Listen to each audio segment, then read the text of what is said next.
In the Karen Reed murder trial, with Colin Albert expected to take the stand again. Whenever you're ready, Let's Mr. listen Jackson. in. Thank you, Your Honor.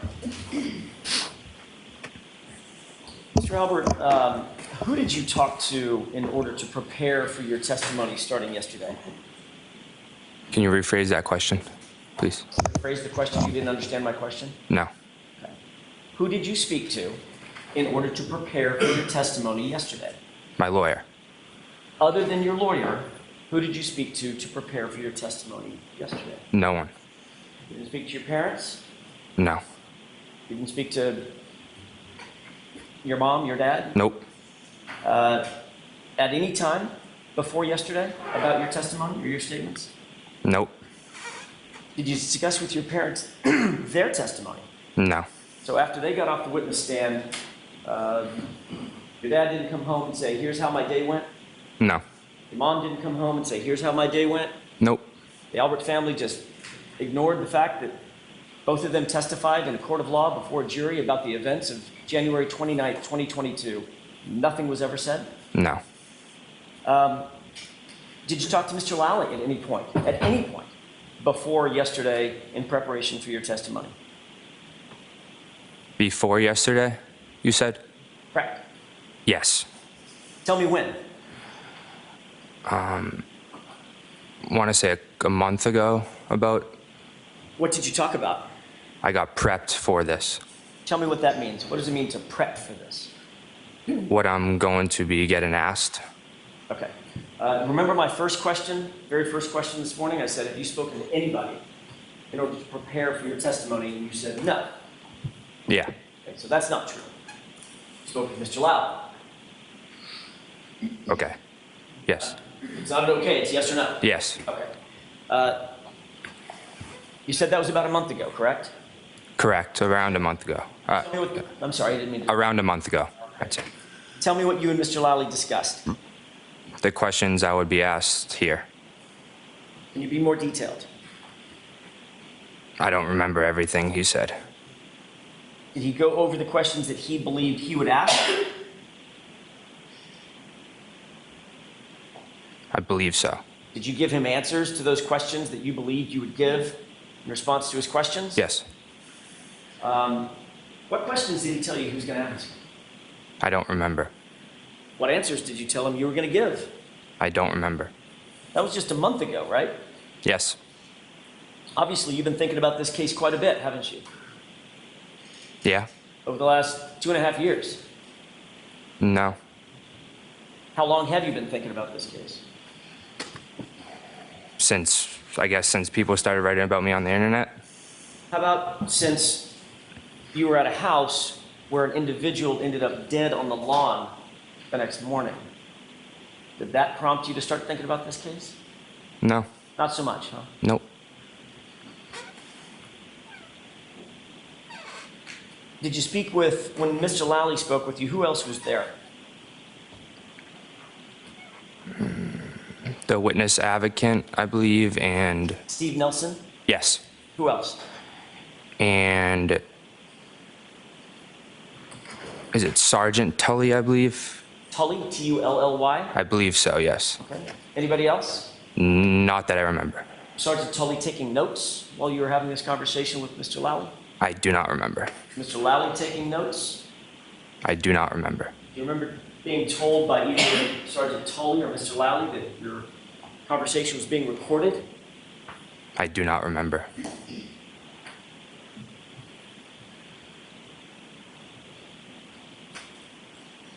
How long was that meeting?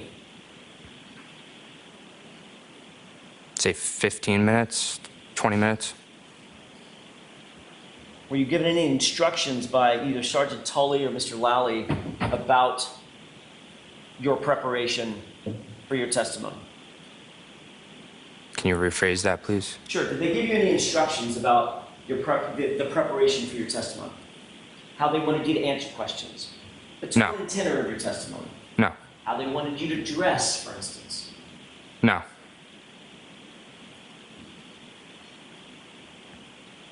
Other than that time a month ago, have you spoken with Mr. Lally or anybody from the DA's office since then, before yesterday? No. You watched any coverage of this case online? Nope. No social media? No, I don't have social media. No news, coverage? Nope. Nightly news, Channel 25, Channel 5, No. national news, Nope. blogs. Nope.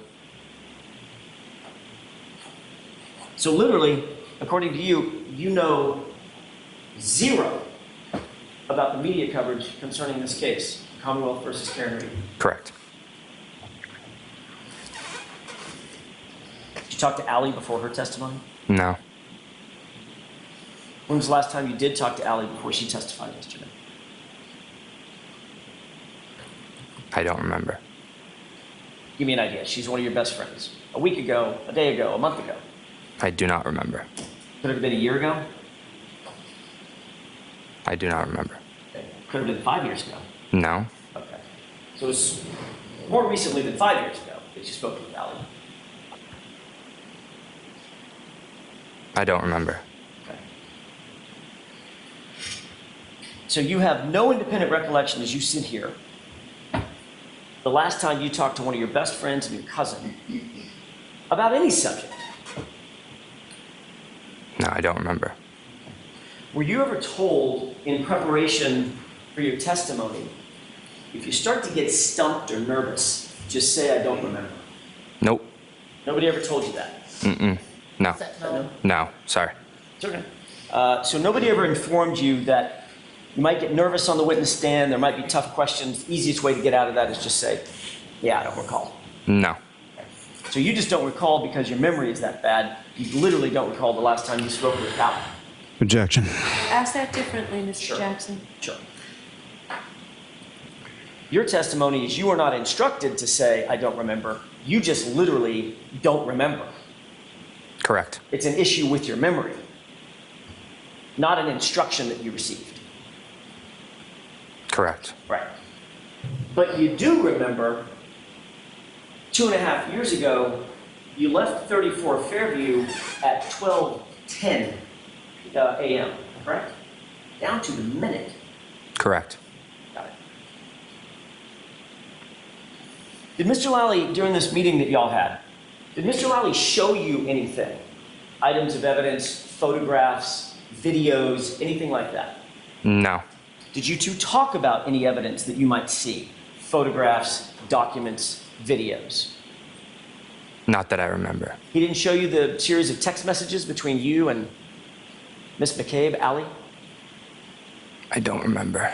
Okay, so you're not saying he didn't, you're just saying again, you just don't remember. Correct. Okay. And this was just a month ago. Around a month. Correct. Could have been sooner than a month. Or let me ask that a different way. Could have been more recently than a month. I don't know. Don't know that either. Mm-mm. Is that no? Yeah, no. So, Mr. Albert, you have to answer yes or no, not just uh-huh. All right, sorry. Where were you when this meeting a month ago took place?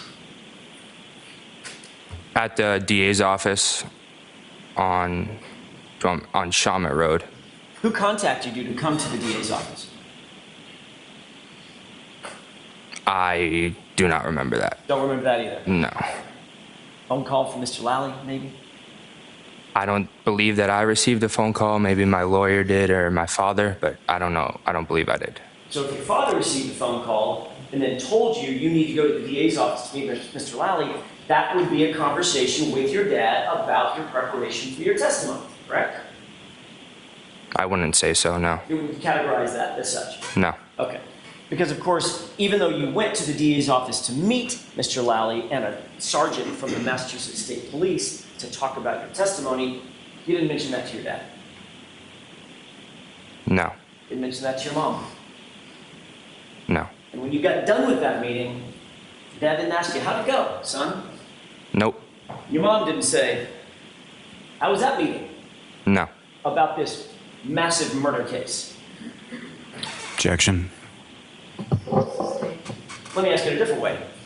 Do you consider this to be a high-profile murder case? Objection. Sustained on relevancy. Ask it differently.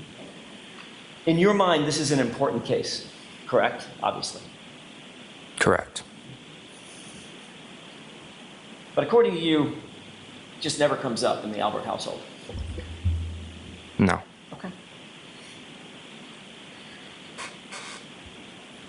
You were asked to look at a couple of text messages yesterday. Looked a little bit like this. You seen that before? Yes. When did you see that before?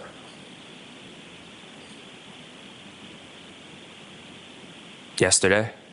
Before yesterday? Had you ever seen that before? On my phone, yeah. Okay, other than on your phone when you made the screenshot, had you ever seen that before? Did Mr. Lally ever show it to you? Not that I remember, no. So you two didn't discuss that in your meeting a month or less ago? We could have. I don't remember. But again, you don't remember? Is that no? No. Did Mr. Lally tell you why he wanted to question you about those text messages? I don't remember. Did Mr. Lally tell you anything about what you might be asked on cross-examination? No. Did he ask you about any videos that you've ever posted? No. Did he ask you about any comments you've ever made online? Nope. Any photos you've ever been in? No. Any fights you've ever been in? Nope. Who's Courtney Proctor?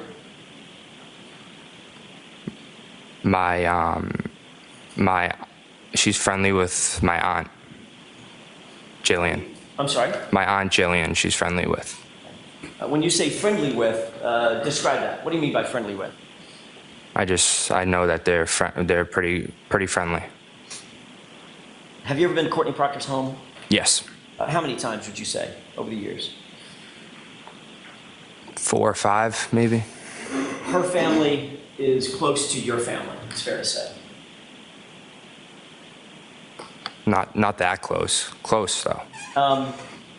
When you say not that close, but close though, what does that mean? I'd say we were more close when I was younger, not when I got older. Okay. How old are you now? You're 20?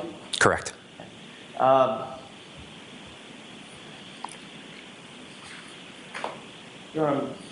I approach you first? Okay. I have a photo I'd like to show Mr. Lally first. May I? Yes. Thank you. Take a look at that photo and tell me if you recognize it. Just look at it to yourself, please. Let me know after you've studied it for a second. Yep. You recognize the photo? Yes. Who's in that photo? Objection. So the objection sustained as to the content of the photo. Did you want to come to sidebar and explain this to me? Yes.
May I approach you? Yes.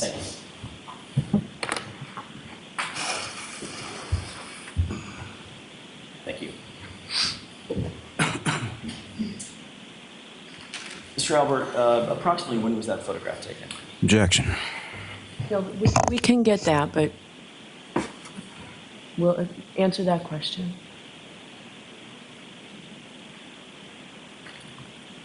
Ten years or less ago, I'd say. I don't. You were the ring bearer in Courtney Proctor's wedding, were you not? Objection. I'll allow that. Correct. So when you say we're friendly, but not that, or we're close rather, but not that close, you were actually close enough to be a member of her wedding party when she was married to her now husband, correct? When I was younger, correct. Well, of course it was when you were younger, it was 10 years ago. Is that yes? Yeah. That's my question. So for at least a decade, your family and the Proctor family has been close enough such that you and Albert were in her wedding, correct? Objection. Ask that differently, Mr. Jackson. For the last, well, at least at that time, 10 years ago, your family was close enough to the Proctor family such that you were a ring bearer in Courtney Proctor's wedding, right? Correct. And who's Courtney Proctor's brother? Michael Proctor. And is Michael Proctor in the photograph that you're looking at? Yes. The person on the far left Correct. looks like he's in a tuxedo. Correct. You were also in a tuxedo. Objection. Sustained. What I'm getting at is you all were part of the same wedding party, correct? Correct. And that's a photograph of Courtney Proctor's wedding and the entire wedding party, correct? Objection. Sustained. Is that a photograph of a wedding party?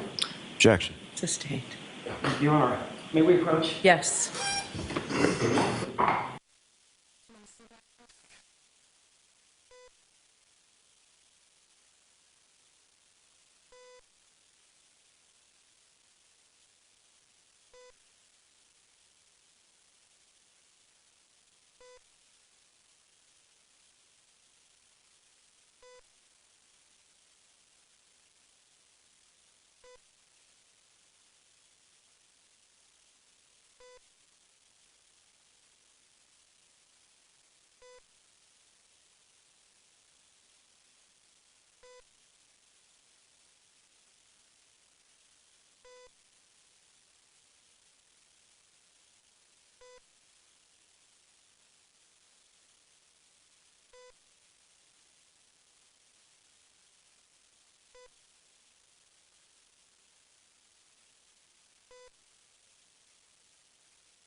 May I approach on? Yes. Thank you. Mr. Albert, I want you to look at that one more time.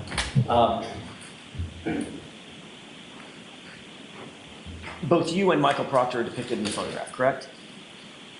Correct. How long have you known Michael Proctor? Since I was a little kid. And you've known him well enough to know, I don't want you to tell me or tell the jurors, but you know where he lives. Yeah. You consider the Proctor family close to your family.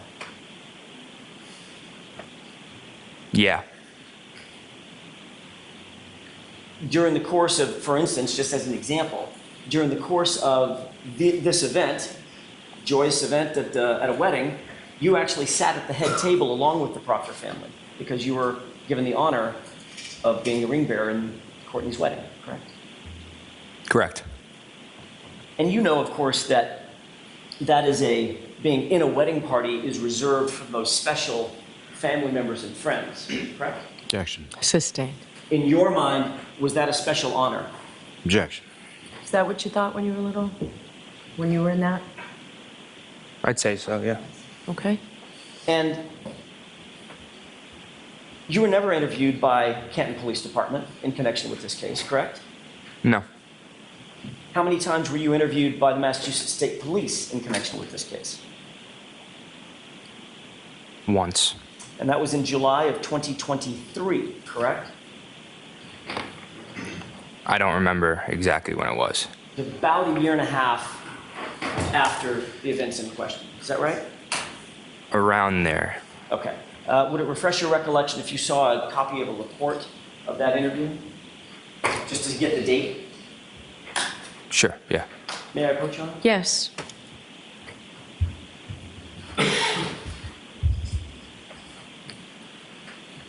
I may have just a moment, Your Honor. Yes.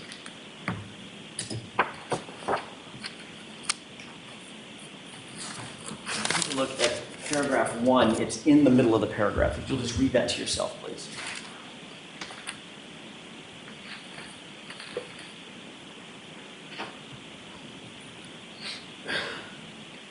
You got that? Yeah. You saw the July 18 date, Yes. 2023? Yes. Does that refresh your recollection that that was the first time you were interviewed by the Massachusetts State Police? Correct. May I approach you on? Yes. Thank you.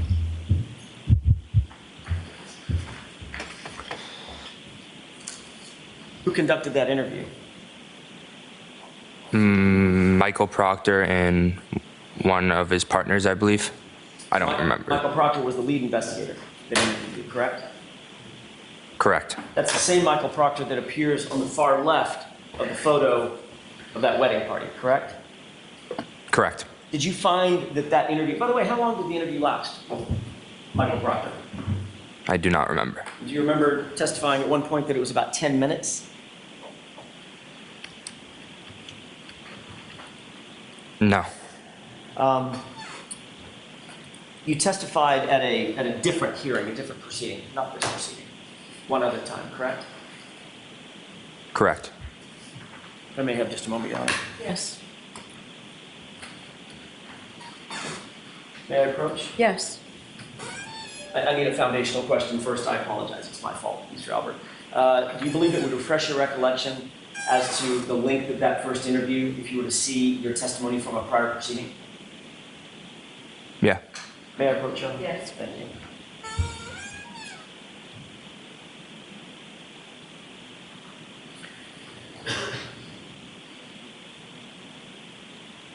Take a look at this, and I'm going to direct your attention to line 18 and 19 of that transcript. Let me know when you've reviewed it.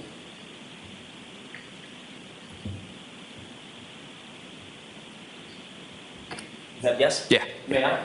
Yes. Does that refresh your recollection? Yes. How long was that interview? Which interview are you? The interview that you had with Michael Proctor. That's what that question was about, that you just read. I still don't remember. Okay. Do you recall that it says that you testified? Question, how long did Objection. the interview last for? Objection sustained where his memory is not refreshed. You can do this differently, you know that. Did this refresh your recollection as to the question and answer, how you answered the question, how long that interview lasted?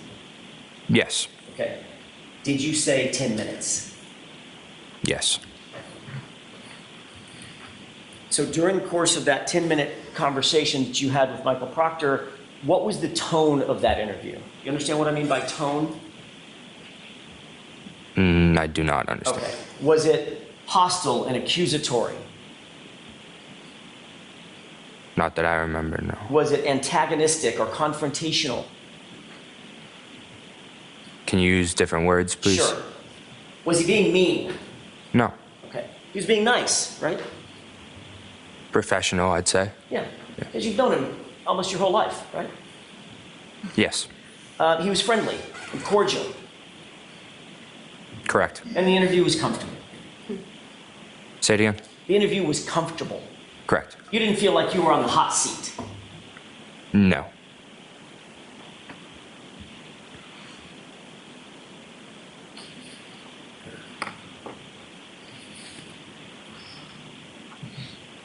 Did you find that the interview with Michael Proctor was consistent with the relationship that you've had with him your whole life? Meaning, he's always been friendly to you. He was just as friendly in that conversation. Not really, no. How was he different? I'd say more professional. Okay. Obviously, he was doing a job, correct? Correct. But when you walked in, you recognized him. Yes. He recognized you. Yes. You made natural greetings with one another, correct? Correct. He questioned you about a few things. Correct. He didn't look at your phone. He didn't ask to take your phone away from you. No. He didn't ask to seize your phone or seize any other physical items from you. No.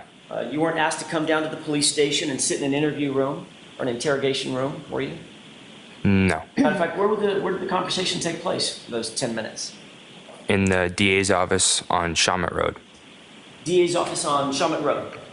Who else was there other than Trooper Proctor and his partner at the time, Trooper Clark? Can you Who repeat? else was there? Was it just Trooper Proctor, Michael Proctor, and Clark? Yes. Okay, so it was just the three. Yes. And Trooper Proctor was the one that was sort of leading the conversation. Yes. And when it was done, he said, "You're free to go." Correct. And he didn't take your phone. Nope. He didn't ask you to look at any text messages. Nope. He didn't look through your phone. Nope. He didn't take any screenshots or videos of your phone or the contents of your phone. Nope. Just let you walk out the door. Correct. Your Honor, may I publish the photo? Why don't you come over here for just 1 second? May I have that, please?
May I inquire you? Yes. Thank you. Mr. Albert, I want to shift gears for a quick second. On July 27th, you and your attorney appeared at a hearing in a separate proceeding, correct? Let Let me ask it a different way. You testified at a different proceeding, not this trial, but a different proceeding. Correct. Okay, you were put under oath, you appeared with your lawyer, you gave testimony, and that's part of what you looked at a second ago. Correct. Okay. But when you met with Michael Proctor, you did not feel the need to take an attorney with you. It was just you, Michael Proctor, and Investigator Clark, correct? Objection. That's sustained. You were asked yesterday about certain texts with your cousin Allie, correct? Correct.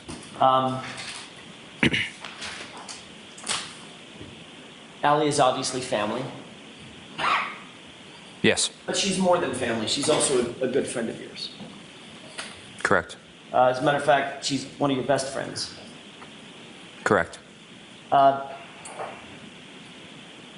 And at your age, this is not meant to be pejorative, but we're different generations. At your age, your most convenient way of communicating is through text messages, correct? Correct. I mean, if you're going to grab a buddy and say, let's meet at the such and such ball field or whatever, you're going to text him probably, not call him.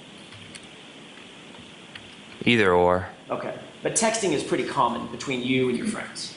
Yes. Texting is certainly common between you and Allie. We've already seen evidence of that, right?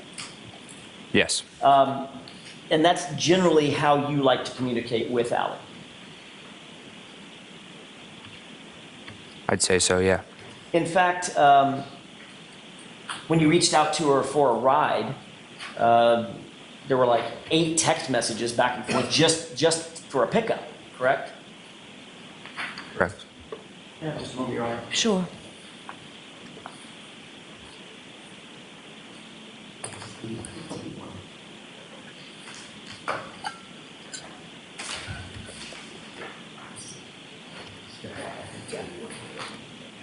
May I approach your honor? Yes. This is a copy of 81. I just want you to have that in front of you. Your Honor, with the court's permission, can we place Exhibit 81 on the screen? Okay.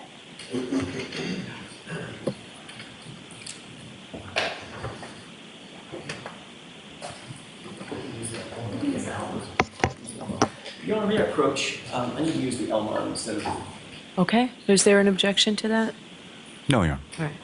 May I have that back? I thought you meant approach over here.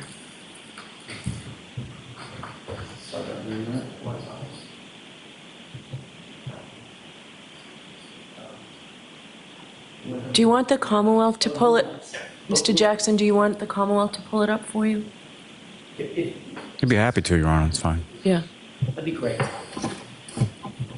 Thank you, Ms. Gilman.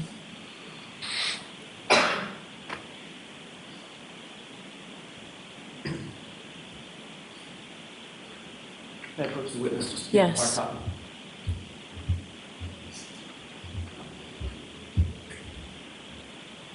Okay.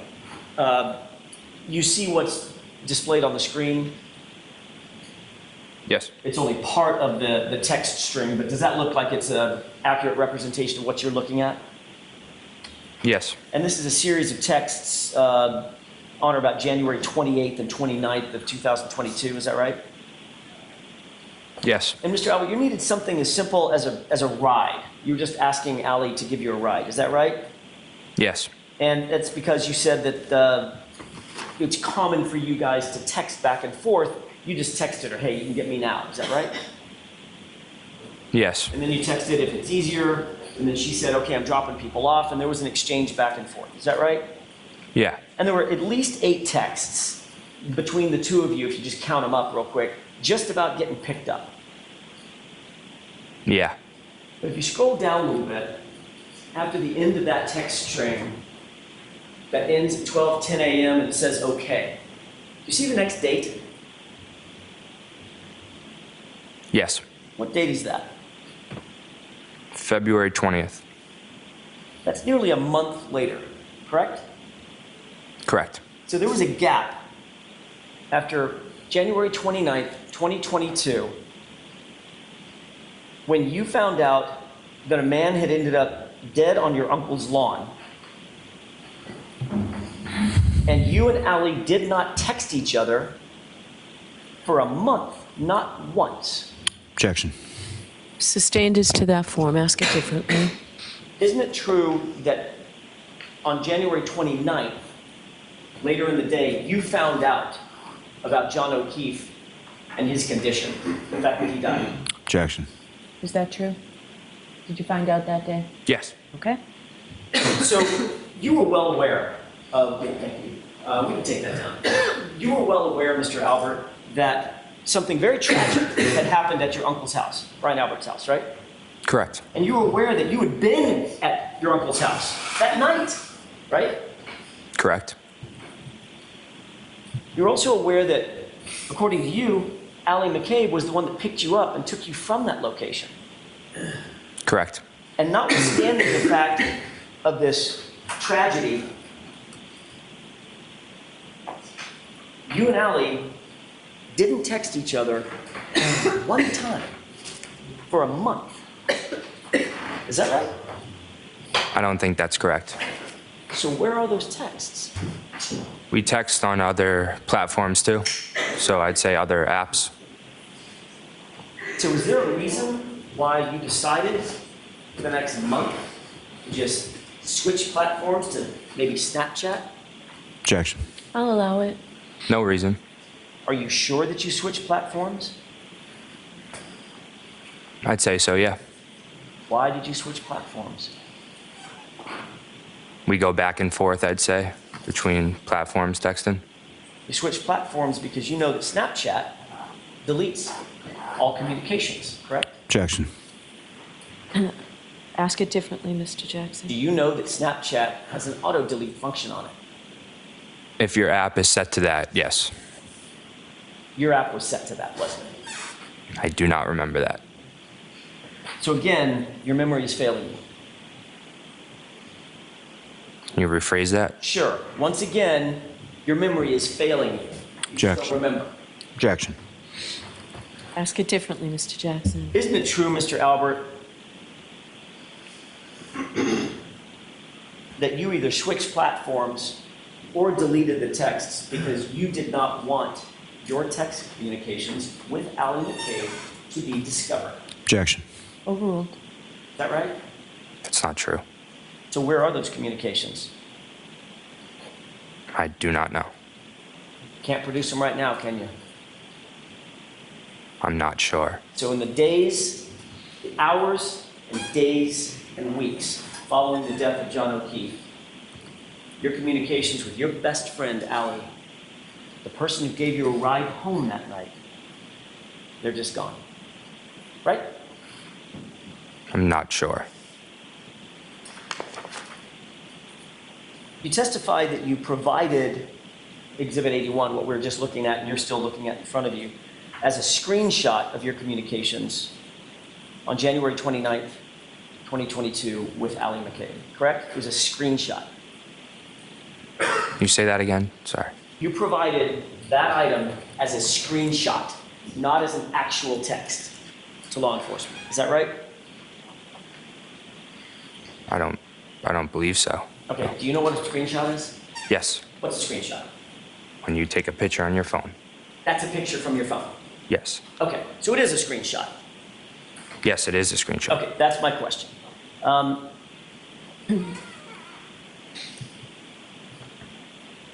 When you met with Michael Proctor in that interview that lasted 10 minutes, Michael Proctor did not get the actual texts underlying that screenshot, did he? No. He never looked for those actual texts, did he? No. He never asked you for those actual texts, did he? No. And you never volunteered to give him those actual texts, did you? I think I volunteered to, yeah. On that day? Oh, no, not on that day, no. Not on that day. You know what a phone extraction is? Not familiar. Okay. Have you ever heard of a phone imaging or a phone extraction or a forensic extraction? Any of those words sound familiar? Not really, no. Michael Proctor never asked you, I think it's fair to say now, given that answer, Michael Proctor never asked you if he could do a phone extraction of your cell phone, did he? No. He never asked if he could take a forensic image of your phone, did he? No. Do you know what metadata is? Nope. You know the dates and times. You take a photo on your phone. Sometimes, well, not sometimes, all the time, it'll capture the date and time of the photo. You know that? Objection. I'll hear this answer and it may end your inquiry. Do you know that? Pretty sure I do, yeah. Have you ever heard of that data, the dates and times and geolocations? Have you ever heard of that referred to as metadata? No. Okay, so I'll just use the word date and time. Okay. You know that on your phone, if you pull up a text, you can go behind the text and see the date and time that it was actually sent or received, right? Yeah. But on a screenshot, you're left with just what's on the screen. You can't go behind the screenshot, right? Yeah. Okay. You provided just the screenshot, ultimately, not the actual text, correct? Correct. But in September of 2023, Michael Proctor's partner, a man by the name of Yuri Buknik, you know that name? Yeah. He contacted you and said he wanted to talk about your text messages, correct? I don't remember. Do you remember that you told Yuri Buknik when he asked about the text messages, you did not have the screenshot anymore, you sent it to your father, Chris? I don't remember that. Do you recall telling Yuri Buknik if he wanted to get the screenshot, you weren't going to give it to him, he'd have to get it from your dad? Do not remember that. Do you remember Trooper Buknik agreeing with you and saying, sure, I'll just call your dad and get it from him? Don't remember that. You don't remember giving, you certainly don't remember ever giving Trooper Buknik a copy of that screenshot. No, I don't remember. Because you didn't, did you? I do not remember. But you did give it to your dad, right? I do not remember. Do you remember anything about this case? Objection, Your Honor. I'll withdraw it. To this day, you have never been required to present your phone to any law enforcement agent, have you? Nope. It was never imaged. It was never downloaded. Nope. You still have the same phone? Yes. If you had the actual texts on your phone, why did you provide law enforcement with just a screenshot? Objection. I'll allow that. I'm not sure.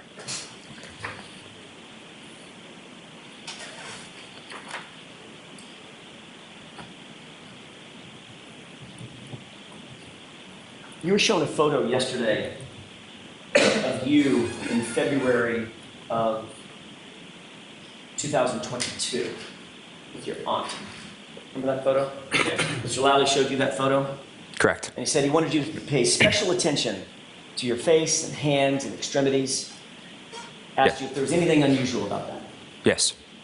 You said no. In that photo, absolutely nothing unusual in February of 2022 about you, your face, your hands, your fists, nothing, right? Correct. I want to draw your attention to February 26th, same month, less than a month after the incident. You were at a place called Fenway Johnny's with your buddies, weren't you? Correct.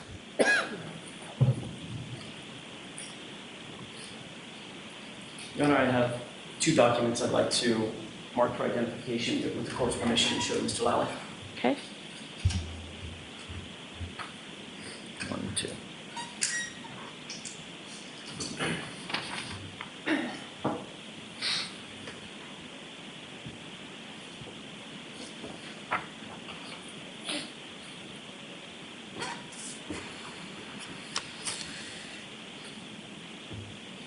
EE and FF. Thank you.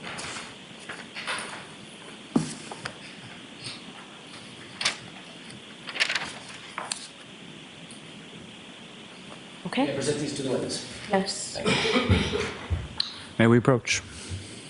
I may as well see them. I'll end up seeing them in the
So you're putting it in evidence before you display it? Sure. May I approach one more time? Yes. It's allowed. Please do.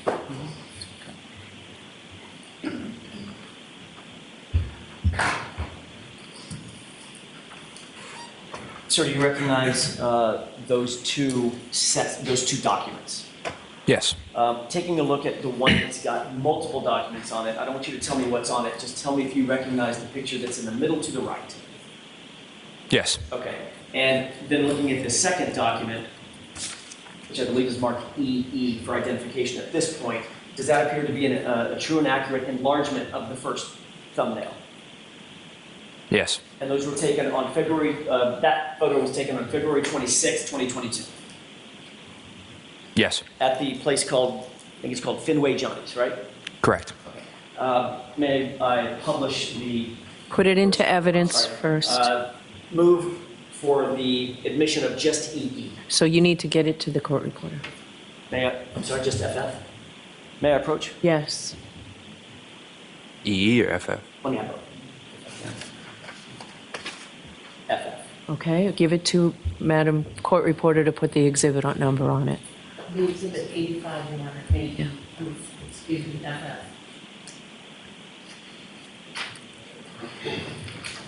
May I? Yes. Do you see that photograph that's being displayed? Yes. Are you in that photograph? Yes. Which person are you? In the middle.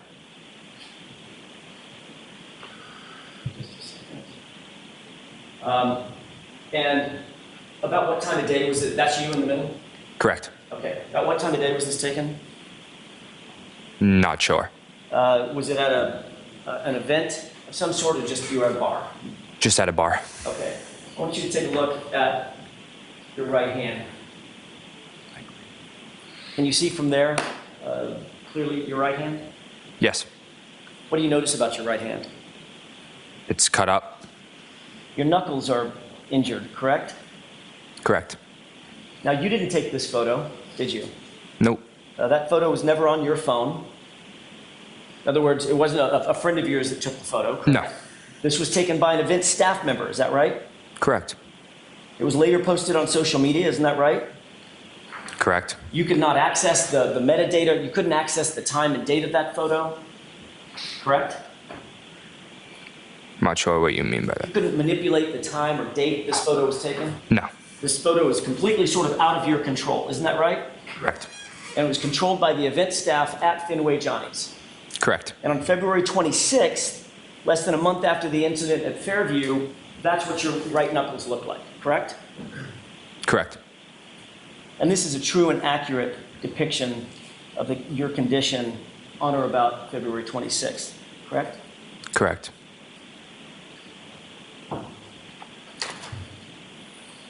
How'd you get those injuries, Mr. Albert? We can pull the lights up.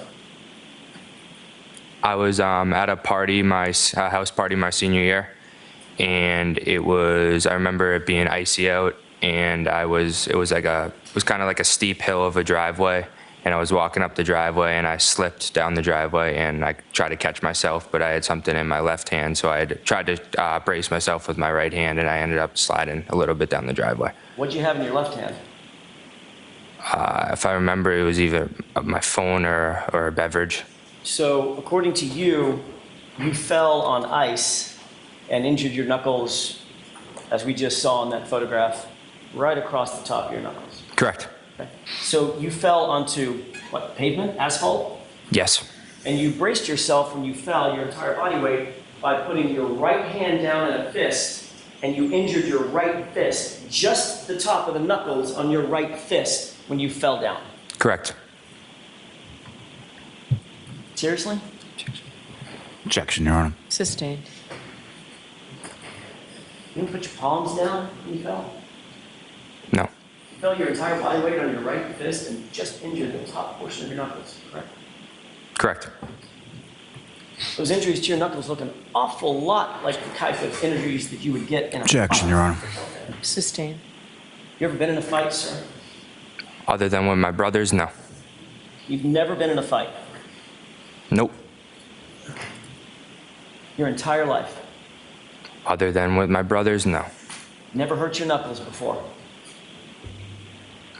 Not sure what you mean. Never hurt your knuckles in a fight. No. And in this case, when you fell down on the asphalt, it was only the top 4 knuckles of your right hand, correct? Correct. You right-handed or left-handed? Right-handed. You box? Nope. I'm sorry, you don't box? Nope. You've never boxed? Never. You ever practice boxing? I've hit the bag for like cardio, but other than that, no.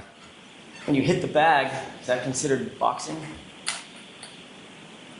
I wouldn't say so. Not It's not jumping really. rope, is it, Mr. Albert? No. It's not doing curls, Nope. not doing push-ups or calisthenics. Nope. It's hitting a bag, correct? Yeah. That's boxing, right? I'd say yeah. Yeah.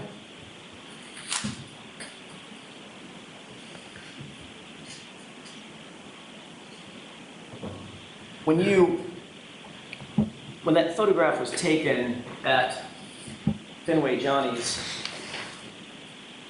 those knuckles looked like they had been re-injured from a prior injury. No? No. Just falling on the asphalt. Correct. Any other cuts or scrapes from that terrible fall on the asphalt? Objection, Your Honor. I'll rephrase it. Any other cuts or scrapes or injuries from that fall? I don't remember. Just your right knuckles. Yeah.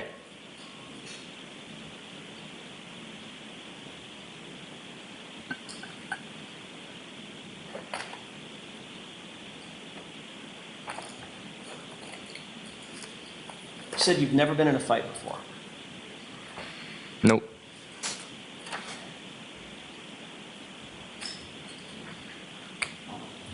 Did you post a video? You threatened that you're going to... Objection, Your Honor. The objection sustained. I'll see you at Sidebar on this. I'm familiar with this.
adjournments. I'm going to send you out for a recess. We have some work we have to do here. It wasn't early enough for me to get you coffee and bagels. I apologize for that, but we'll be a little bit. So we'll send you out for the morning recess.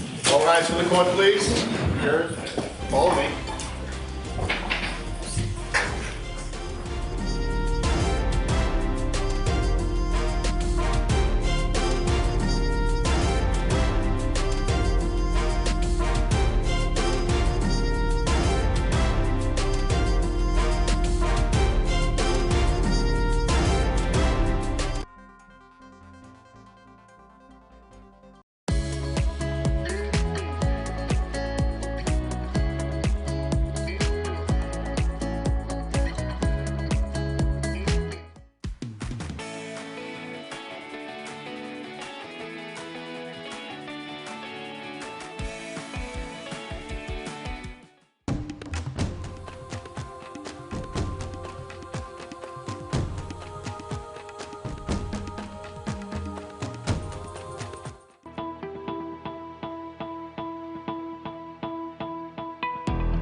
Right now on CBS News Boston, Celtics fans celebrating after the C's beat Cleveland and move on to the Eastern Conference Finals. What's coming up next? It's like a lot of harassment. And a witness breaking down in tears at the Karen Reed murder trial, the harassment that she says her family has been facing because of the defense's arguments. Plus, President Joe Biden will face off against former President Donald Trump on the debate stage when they'll battle it out and the new changes to the format. Well, the Celtics are moving on to the Eastern Conference Finals after beating the Cavs in Game 5 thanks to a big night from Al Horford. Good morning, everyone, and thanks for joining us. It's Thursday, May 16th. I'm Jordan Jagelinzer. Maybe a lot of you at home waking up tired after watching the game. This is the Celtics' third straight trip to the conference finals. Now they'll have to wait to find out who they'll face. WBZ's Levin Reed joins us now in studio with more. Lev. You know, Jordan, the Celtics have been the top team in the NBA all season long, so everyone had them penciled in for the Eastern Conference Finals, but getting there is another story. Well, last night, Boston left no doubt a 15-point victory over Cleveland, and now they're moving on to the next round, to the Garden, and Game 5 belonged to Al Horford. The 37-year-old was quiet most of the series, but last night, loud, 22 points and included 6 3-pointers. Al also had 15 boards and 5 assists, just a solid night for the big man. This game was tied after one, and then the C's took control after that. Boston wins 113-98. Al Horford, your gold star. It feels great because we won. So that's the only satisfaction I get out of it. You can have a game like that, and if you don't get it done, you know. But I'm happy because I was able to help the team, you know, win this game. This was, you know, we have to give Cleveland credit. They were depleted, and they just did not quit. This is the 6th time in the last 8 years that the Celtics have made the Eastern Conference Finals. Now they can rest, wait for the winner of the Knicks and the Pacers. If New York wins tomorrow night, Game 1 of the next round will be here in Boston on Sunday. Jordan? Lev, thanks. C's fans celebrating too after last night's big win. We spoke with people who were at the game, and they were pretty pumped up. Absolutely amazing. Great time. I don't know how to say it. Energy was Celtics! Let's go Celtics! It was like really exciting. And Al Horford made a lot of blocks. It was amazing. Those fans say they believe the C's can go all the way straight to the NBA Finals. We certainly hope so. And for the first time in 10 days, Boston sports fans will get a night off from the playoffs. The Bruins don't play until tomorrow. The team will practice this morning ahead of a must-win Game 6 at the Garden Friday night. They're coming off a big win Tuesday, but still trail the Panthers 3-2 in the series. Puck drops at 7 tomorrow.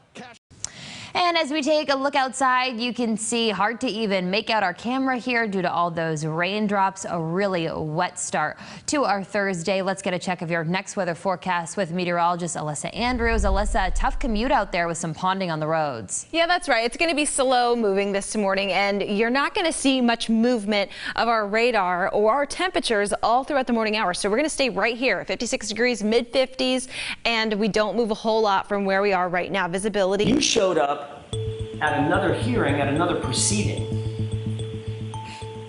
to testify, and you showed up with busted knuckles then too, didn't you? I do not remember. July 27th, 2023, do you remember being at another hearing? Yes. You remember being questioned by some attorneys? Yes. Do you remember the question about the condition of your fist, literally at the hearing? Yeah. It was obvious to the person that was questioning you that you had an injury to your fist, correct? Objection. That's a steal. I'll rephrase that. My apologies, Your Honor. You were asked questions by the questioner about the condition, the physical condition of your fist, weren't you? Correct. And you claimed at that time, well, let me back up for a second and ask a different question. They were asking because you had open injuries on your right knuckles yet again, didn't you? Correct.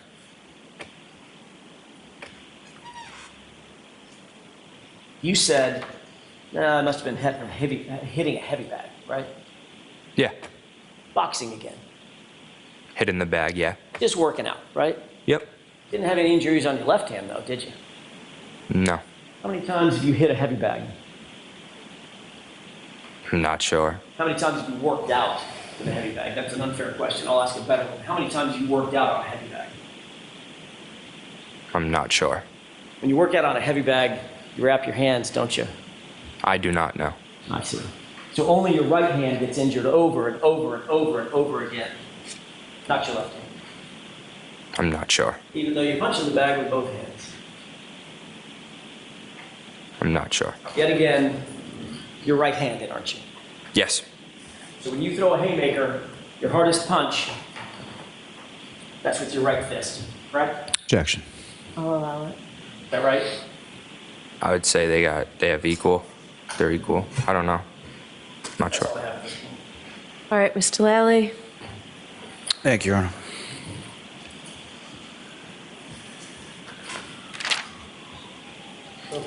Mr. Albert,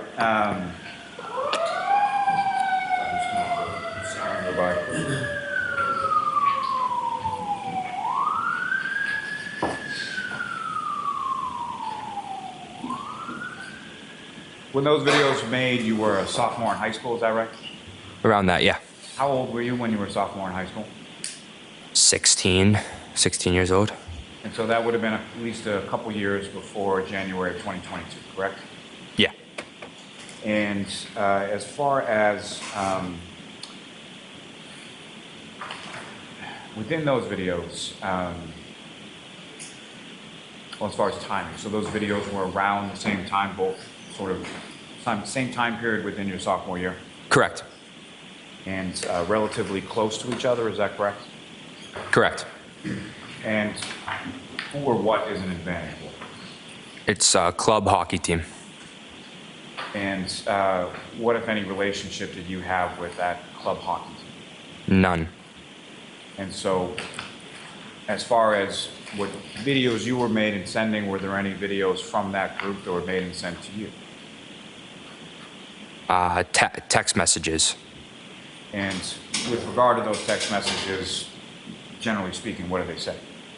Just name calling me and my friends, calling us like pussies and stuff like that. So this was sort of a back and forth, is that correct? Correct. And do you even play hockey? Nope. And were these people around your age at that time? Yeah.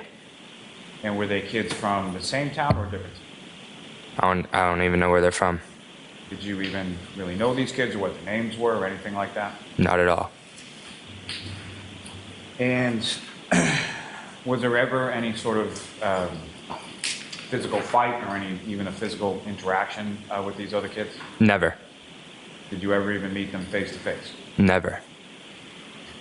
And with regard to Mr. O'Keefe, your neighbor who lived at the top of the street when you lived at Seven Meadows, you ever threaten him? Never. Did he ever threaten you? Never. Did you ever have any sort of back and forth exchange similar to what was up on the screen? Never. I have nothing further on that. Okay. Your Honor, may I, very briefly? You indicated, Mr. Albert, that this was your sophomore year in high school, that you were asked that exact same question under oath, the time frame of these videos in that other hearing, weren't you? I believe so, yes. You indicated under oath in that hearing that it looked like it was your junior or senior year in high school, correct? Maybe, I'm not sure. Not sure. Exactly what I said. Your senior year would have been what year, sir? 2022. 21, 22. Same year John O'Keefe died. Correct. May I have a moment, Your Honor? Yes. That's all I have at this time, Your Honor. Thank you. All right, I will hear you. Your Honor, if we could make the argument outside the presence of the witness. Yes, I'm sorry. I'm going to ask you to step out of the car.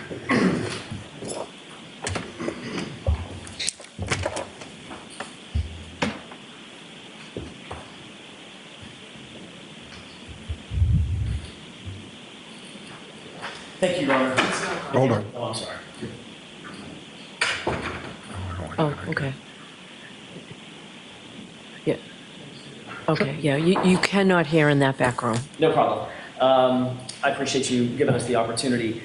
Your Honor, it's very clear that these videos are highly, highly relevant, given the sanitized testimony that this witness has tried to present to this jury.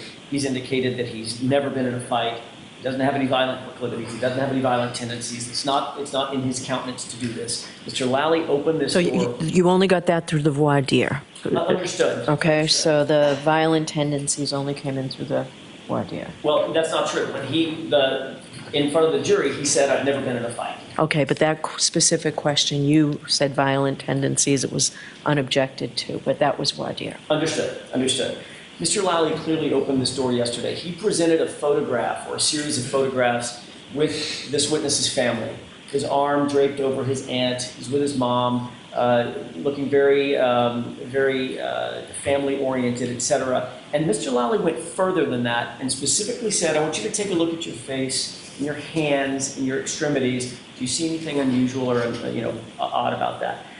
That's why I believe the court allowed based on the testimony today, allowed the photograph in February of 2022 of the actual photo that cannot be manipulated. It's in the hands of a third party of the busted and injured knuckles on this witness's right hand. He then said, "I've never been in a fight." Those two videos belie that testimony.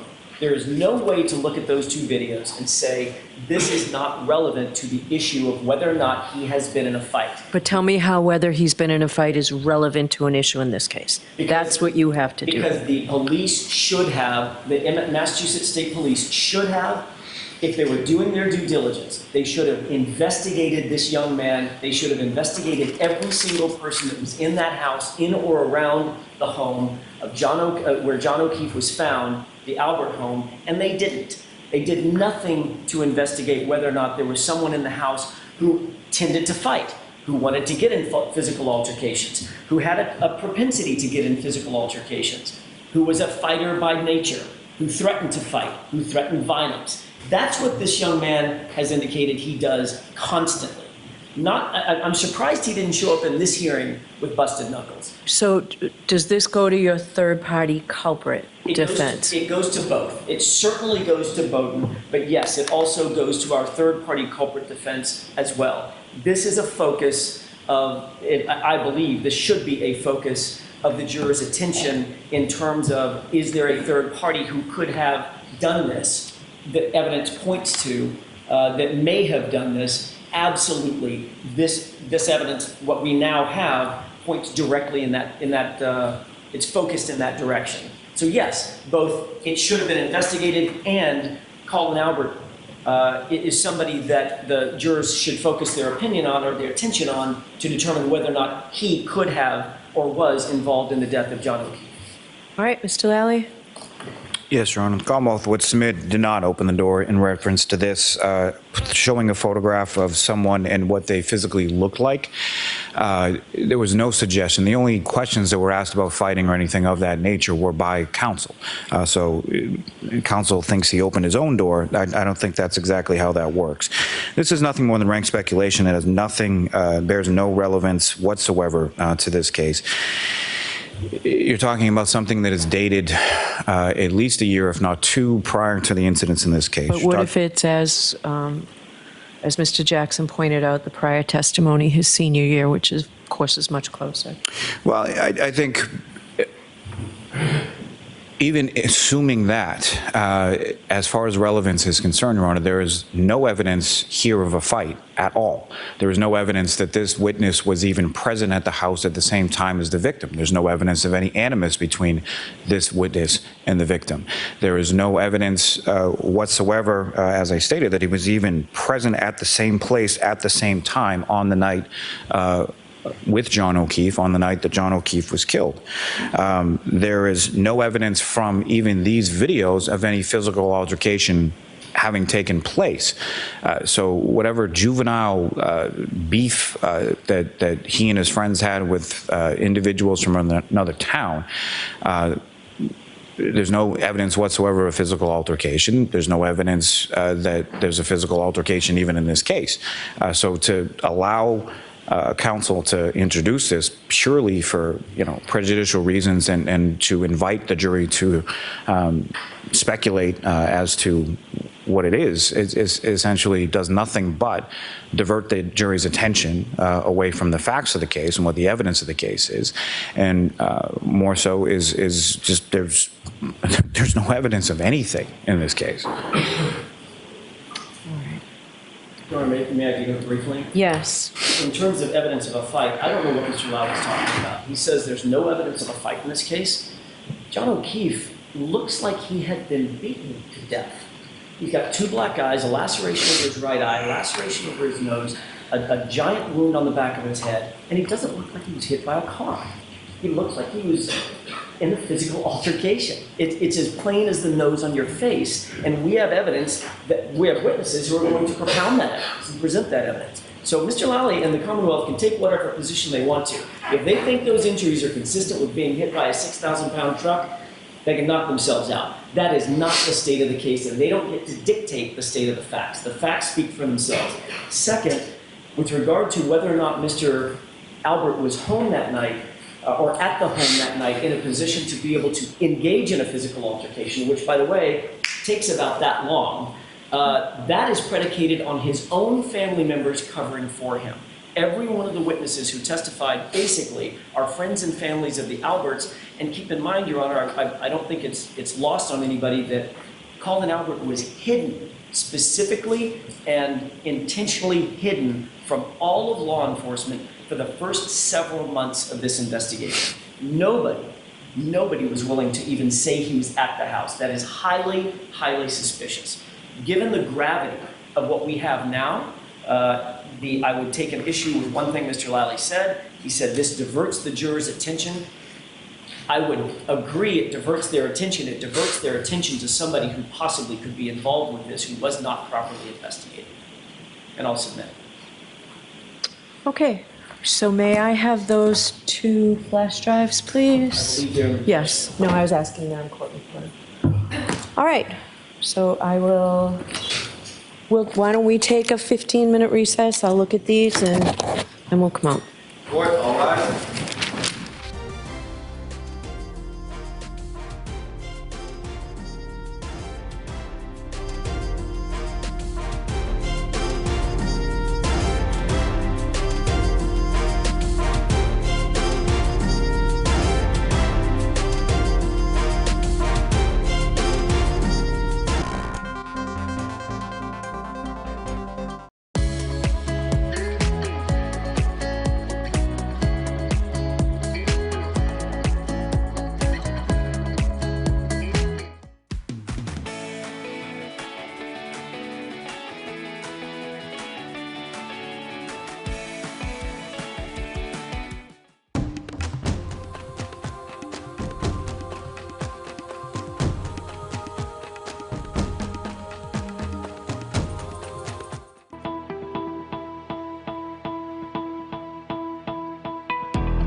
The Patriots getting creative while announcing their season schedule. The team brought back some famous faces for a movie makeover. Levin is back with all the details, Lev. Jordan, big day in the NFL yesterday. It was scheduled release day, and just a couple of years ago, teams started to do skits to pump up the occasion. Well, the Patriots, they went with a local story. I'll give you a hint. I have to go see about a girl. Art of scouting lies in the ability to translate observations into actionable intelligence that could be used as a competitive advantage on a game day. Are you going to keep plagiarizing football scouting methods, or do you have any original thoughts of your own? My boy is wicked smart. Hey, you like apples? How you like them apples? Sucker! I love apples. That was awesome. It only could have been better if Gronk was Will Hunting, but Jules Hunting, fabulous. Let's get to the schedule and some highlights, some games. The Pats open up on the road against the Cincinnati Bengals on September 8th. They have their first home game a week later against the Seattle Seahawks. Their only scheduled primetime game is week 3 on Thursday night, and that is against the Jets. And then on week 7, they are in London to take on the Jacksonville Jaguars. Right now, they have 11 1 o'clock games scheduled, and that London game, Jordan, is at 9:30 in the morning. But let's get back to the actors in this, and they were fabulous. I want to see more of Gronk and Jules doing more local Boston. Maybe The Town is next. Yeah, I would love The Town. Also, pretty good actor. Yes. Very impressed. I was impressed that he remembered everything there, because I could not do that without a prompter. And who knows if he had one, I'm going to say he didn't. Yeah, I don't think, because they were looking, were looking at the right people, they were doing the right things. I don't think so. Yeah, and my boy's wicked smart. Wicked smart. All of us here are wicked smart. Wicked smart, absolutely. Lev, thanks. Still to come in our next half hour, the local teen group supporting each other when it comes to mental health. And a dozen local bands are playing Boston Calling this year. A preview of what you can expect from a Scituate band in the lineup.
Welcome back, everyone. I'm Jordan Jagelinzer. This morning, we have a story you'll only see on WBZ, a follow-up to an I-Team investigation into the murder of 2 women and the vicious rapes of several others in Brockton, all at the hands of one serial killer, a man who's eluded police for more than 10 years.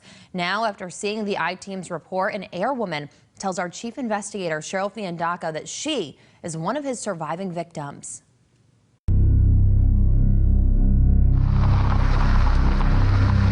I'm pretty sure he was planning on killing me. Essie was selling sex in cheap hotels and on the streets of Brockton when she says she came face to face with the serial killer. And he looks totally normal.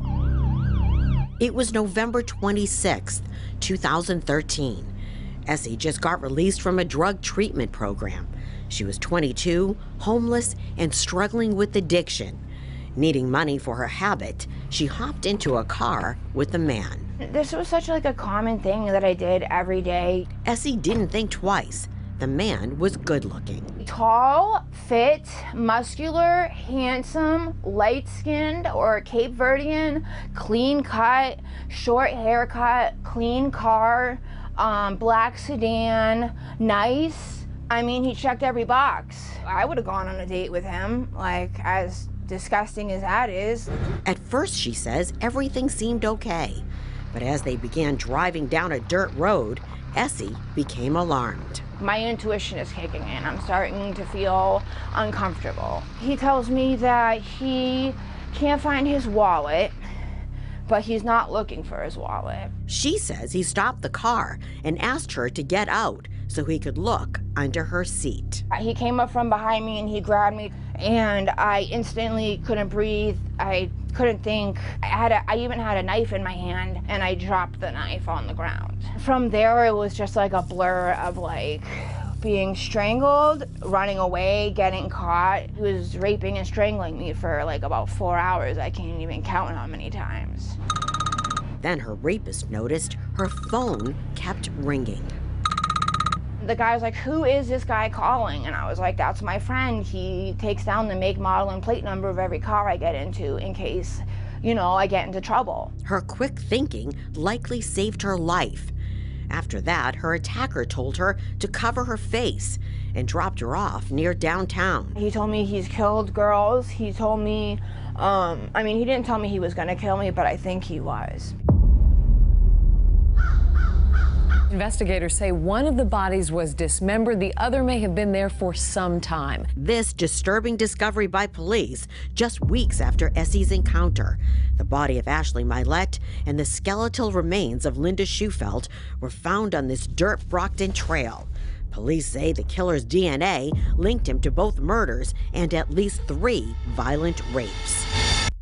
They were savagely beaten is what I was told, and I think they were tossed aside like garbage. Essie believes she was his 4th victim, providing the I-Team with Brockton hospital records that show she reported being raped and strangled and suffered a loss of consciousness. We went in there and I was like, I'm a prostitute. I was raped probably over 10 times, and I want a rape kit. But Essie says the hospital did not give her a rape kit, even though an emergency room doctor found evidence of injuries to her neck and vocal cords. I mean, I guess I should have just walked into the police and been like, I'm a prostitute, I just got raped. But I mean, after the hospital treated me like that, I was afraid I might end up in jail. At the time of the murders, police released a sketch of the suspect.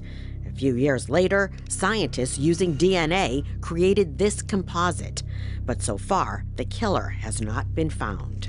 I just don't think they care that much about prostitutes and drug addicts. No one's even gonna know they're missing. It's the perfect throwaway person. Essie says she eventually did tell her story to the Brockton police. The I-Team reached out to the department and the Plymouth County District Attorney for comment on the investigation, but we did not hear back. We also contacted Brockton Hospital and were told by a spokesperson that she was unable to provide any patient health care information. Cheryl Fiandaca, WBZ News. And if you've seen something that you think the I-Team should look into, you can send us an email at iteam@cbsboston.com. Now, getting a look over out at the city skyline, you can see just a gray day out there. Not the nicest, but the good news is there is some sunshine on the way. We got to get through today, though, first, Alyssa, and what a rough commute. Everyone needs to give themselves a few extra minutes this morning. Yeah, that's right. You're definitely going to need that extra time as you head out the door this morning. We have widespread heavy downpours, and that's going to stick with us all throughout this Thursday. We're really not going to see much of a change in the next couple of hours. Our radar is going to look the same. Our temperatures are hardly going to move, if at all. And slowly we try to work towards a 60-degree high temperature. I'm skeptical of how many people are actually going to make it, though. We go to the upper 50s for many throughout the day today. So this is what it looks like outside right now, and that's about what it's going to be throughout the next several hours of this morning, and even into the early afternoon. We're still going to be dealing with widespread heavy downpours, especially to the south. That's where it's been heaviest this morning. 56 degrees in Boston, cloudy skies. It's a little bit of a fog out there still. We're working on that. The foggy conditions will start to slowly improve here. Winds around 15 miles per hour, and our current temperatures, I mean, these have not budged in a couple of hours. We've just been kind of sitting here steady at 55, 56 degrees and teetering on there. So as we make our way into the afternoon, we're going to start to dry out at least this evening. Once the sun sets is going to be your best bet. After sunset, we'll start to see improvements, but until then, we're going to be dealing with the gray, cloudy skies, temperatures mid to upper 50s. I mean, we're going to go about 10 degrees below normal on high temperatures for where we should be, and this time a couple of weeks almost into May. So we've got a lot of work to do, but there is some better news in our forecast here. We'll talk about it in just a bit. Jordan. Alyssa, thanks. Now for a look at your roads this morning, checking back in on those drive times, starting to see some slight improvement, but barely moving there. If your travels take you on the expressway northbound, a 31-minute ride. 93 southbound starting to look a little bit better, though, from 495 to the Lever Connector, taking you an hour. On the Pike, we've had a really rough day this morning, several crashes. We've seen heavy eastbound delays for a good portion of the morning, so our drive time still sitting at about an hour 15 from 495. And for those of you that are heading up 24 northbound, we've seen about a 10-minute drop in our drive time, taking you 23 minutes from Route 106 up to 93. State House Democrats taking up a health care reform bill to prevent another crisis like the Steward bankruptcy. The 96-page bill includes specific financial guidelines for health care providers and transparency requirements with strict penalties. State regulators say Steward withheld some financial information. There would also place limits on where hospitals can put their main campuses. Today is Mental Health Action Day, a day meant to bring awareness to mental health and things that we can do to improve the culture surrounding it. This morning, we're highlighting a group of local teens who are making sure that their peers are supported and seen. As WBZ's Chris Tanaka discovered, it all starts with a green bandana. What we want to really focus on today is coming together. Green is the color that symbolizes mental health awareness. This group of students at Norton High School embroidered tactile dots onto green bandanas as a soothing mechanism. So it's like to rub for stress relief, and I find it very helpful because whenever I'm on like a test or something, I'm like, I usually keep mine on my backpack. So the pressures facing students today are enormous, and they're much greater than they were, you know, in our, like you were referencing our generation. Ronnie Goldstein is the assistant principal at Norton Junior High. He's also involved with Project 351, the nonprofit sponsoring the Green Bandana Project. He knows firsthand what kids today are going through. You know, these days, especially with social media, there's a huge fear of missing out. You know, students see things posted on social media, whether it's Snapchat or Instagram, and they feel like, well, if I'm not doing X, Y, and Z, then I must be missing out. And that's what makes the embroidery so significant. It's not just about the fabric, but sewing together a tapestry of friendship and support while destigmatizing anxiety, stress, and other mental health issues. Like, I've had some mental health issues, but they've always been looked at and they've always been helped and they've always been, like, I know all my friends are there for me, I know all my people are there for me. And it's important that, you know, kids know that it's okay to lean on people. It's okay to take the time for yourself, and it's okay to like prioritize the way that you feel in your well-being. And WBZ is a proud sponsor of Project 351. The nonprofit aims to uplift and really empower teens through service initiatives just like the Green Bandana Project. Chris Tanaka, WBZ News. What a group. Fans of Young Sheldon are getting ready to say goodbye as the hit CBS show wraps up its 7-season run tonight. Why is it here? It's a laptop. This is where my lap is. The laughs keep coming in the double-episode series finale, but the family also deals with some unexpected loss. We won't spoil it, though, for you. I was able to speak with actor Ian Armitage, who stars as child prodigy Sheldon Cooper, about what it was like taping the series finale. It's been so much fun to get to film for the past 7 years. And, you know, I've loved being a part of it so much. And I don't want to even spoil that much, but all I can really say is getting to read those final 2 scripts, I was so honored by, and also they were so well written. I kind of felt scared while reading them because I felt sure I couldn't act them justice. You know, they were so well written, and that's one thing I've always been impressed by. Our writers are able to handle endings or tough situations or kind of more serious scenes with a lot of gravity and still make them funny and still make them watchable and enjoyable to a degree, and not just make it feel like this really sad, deep, heavy, awful ending, which I really like. And I hope people will feel emotional at this ending, but still have a good time and still laugh. Jim Parsons and Mayim Bialik also make an appearance in the series finale. You can catch the last 2 episodes of Young Sheldon tonight at 8 on WBZ and then streaming on Paramount+. Boston Calling just over a week away, and one of the best parts of the festival is the focus on the local artists. 12 groups in total will take the orange stage this year, 4 on each day. They work tirelessly year-round to get their music out there, and one of them, Ward Hayden and the Outliers out of Scituate, took us behind the scenes of their recent tour. WBZ's Lisa Hughes has more. Right, we are here in Gloucester, Massachusetts, playing tonight at the Cut Live with Ward Hayden and the Outliers. From New England? First time I think the band has ever played in Gloucester. Hopefully not the last. The venue looks amazing. And I must say, the whole town looks amazing. This is my kind of town. All the way to Sweden. And the morning mix. Breaking up with my hometown. I'm breaking up with my hometown. Breaking up with my hometown. Ward Hayden and the Outliers have been bringing their signature sound to cheering audiences in growing numbers this year. Drum issues, huh, Greg? Always. Never the bass. Drum issues, huh, Tyler? It's always the drummers. Always. Can't trust them. The band is from Scituate, but it has a classic country sound infused with a bit of blues. I grew up in a country music household. It was my mother's music. As I got older, the lyrics, the emotional components of the song just started to resonate more. Now, their sound resonates with audiences here and overseas. It's been really, really good to go over there. I kind of never left my hometown of Scituate until I got into my 20s. And it's just 2 marked for exhibit, marked for identification. Are you moving to introduce those into evidence at this point? With the court's permission, yes. Okay. So let's wait a minute.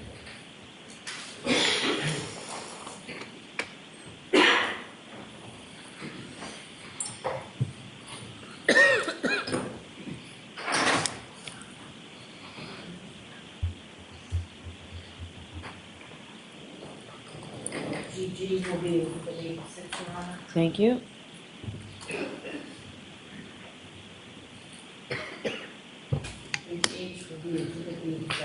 Thank you.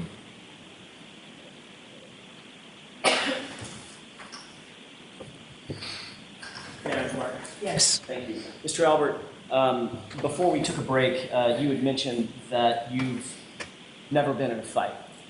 Correct. You stand by that testimony? Correct. I'd like you to take a look at a video. It's been marked for, sorry, it's evidence number 86. I'm going to play this short video for you, and then I'm going to ask you a couple of questions.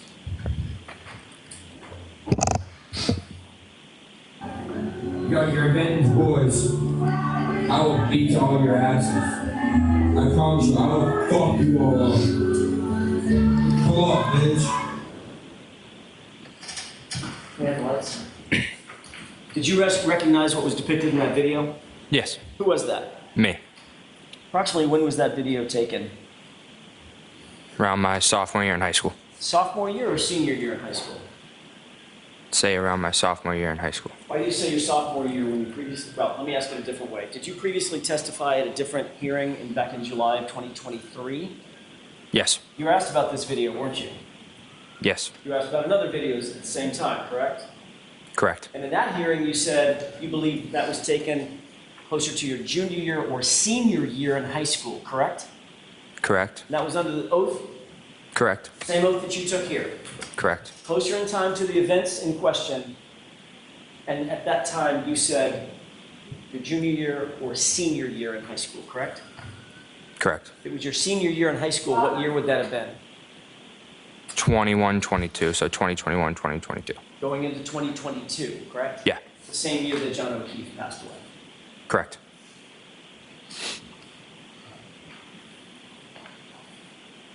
What did you mean by, I'm gonna fuck you up? That I was going to beat them up? Actually, you didn't say beat them up. You said, I'm gonna beat your ass, didn't you? Yes. That was a threat, wasn't it? Yes. It was a threat directed at some other individuals with whom you had some sort of a beef or a problem. Correct. And your resolution of that problem is, I'm gonna fuck you up, I'm gonna beat your ass, right? Correct. But you've never been in a fight. Never. Your Honor, with the court's permission, could we play evidence number 87? Yes. You're a bitch, bro. Fuck you. Yeah, fuck you.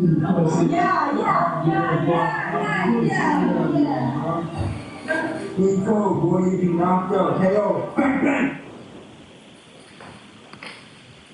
Lights. May I inquire? Yes. Mr. Albert, who was that in that video? Me. Was that taken around the same time? Yes. You indicated, you're a bitch, bro. Right? Correct. Was that a threat? Yes. More of an insult? Yeah, more of an insult. Calling someone out? Yep. Making them feel bad? Yeah. Prompting them to maybe fight? Objection, Your Honor. Yeah, I'll ask that question differently, Mr. Jackson. Also called him a pussy, didn't you? Correct. Derogatory comment? Correct. And then you said, KO, bang bang, right? Correct. What's KO mean? Knockout. And what does bang bang mean? I'm not sure, honestly. You were just talking about knocking somebody out. Correct. And the bang bang just sort of flowed. Exactly. Was that a threat? Yes. And these threats that we've just talked about, that we've just seen, these are threats of physical violence, right? Correct. You're not threatening to hurt their feelings or send them a mean text, right? No. You're threatening to kick their ass, right? Correct. To get physical, right? Yes. To ball up your fists and beat the shit out of them. Objection. Can you answer that? Will you answer that, please? Yeah, can you repeat the question? Probably shouldn't. You were threatening to ball up your fist and beat the heck out of them. Objection. I'll allow it. Is that what you were threatening to do? Yes. When you testified in a separate proceeding in July of 2023, you actually showed up for questioning live, correct? Yes. And you showed up at the time in July of 2023 with your knuckles busted up again, didn't you? Correct. And you were asked about your knuckles at that time, correct? Correct. And that time you said, oh no, I didn't fall down on black ice and slip and break my fall with my knuckles like you said here. You said, oh, I hit a heavy bag and busted my knuckles up on a heavy bag, right? Correct. So that heavy bag was you practicing boxing, right? It was me getting cardio, yes. Which is in a form of fighting. In a form, yeah. Punching a bag. Yep. That's how you choose to do your cardio. Sometimes. And you're right-handed? Yes. And it was your right hand that was busted up. Correct. So when you throw your hardest punch, that's with your right hand, isn't it? I'd say, I'm not sure, I'd say they're equal.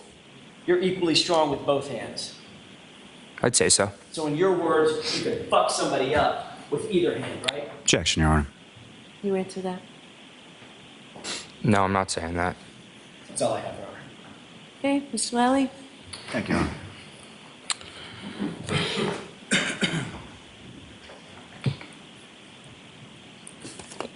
Your Honor, just before I begin, may we approach?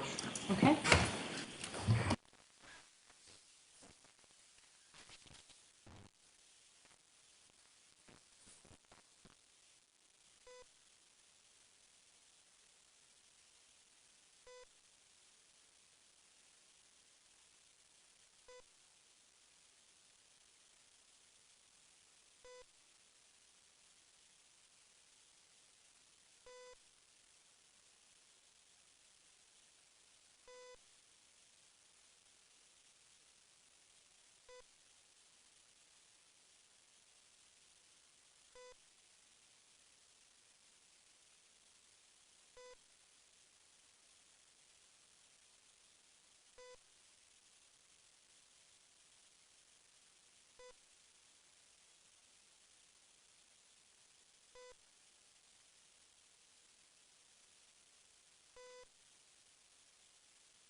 Adjourn.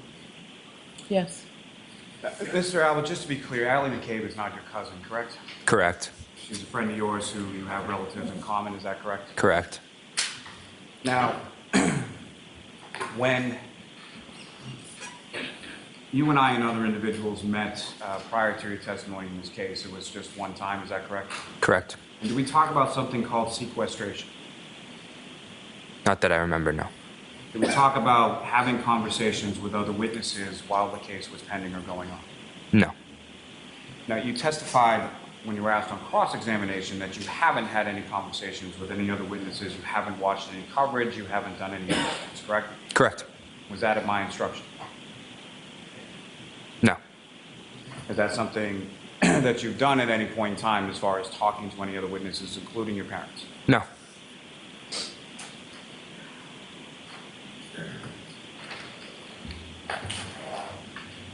Now, you were asked some questions on cross-examination about your family's relationship sort of with the Proctor family, correct?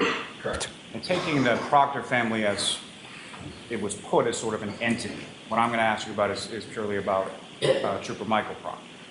How many times have you seen him in your life?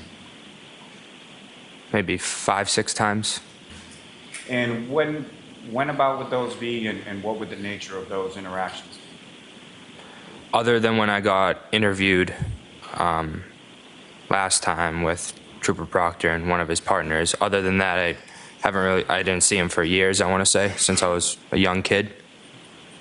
And when you were a young kid, just so we're clear, as far as young, how young is young?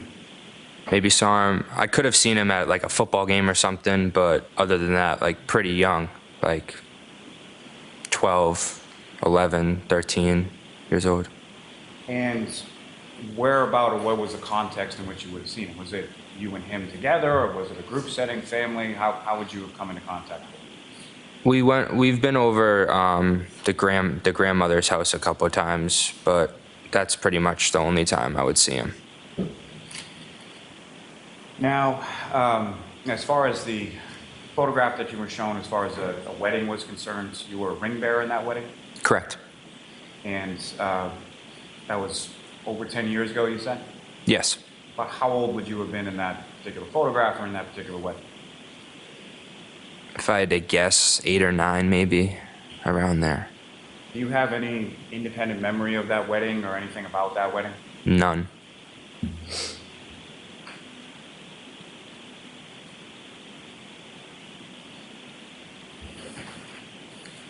And as far as your family being close, again, sort of the Proctor family as an entity, is your family close with all of the Proctors, or is your family close with Courtney Proctor, or is your family close with Michael Proctor? Mostly just like my aunt and my mom's friendly with Courtney, I'd say. Not really close with Michael.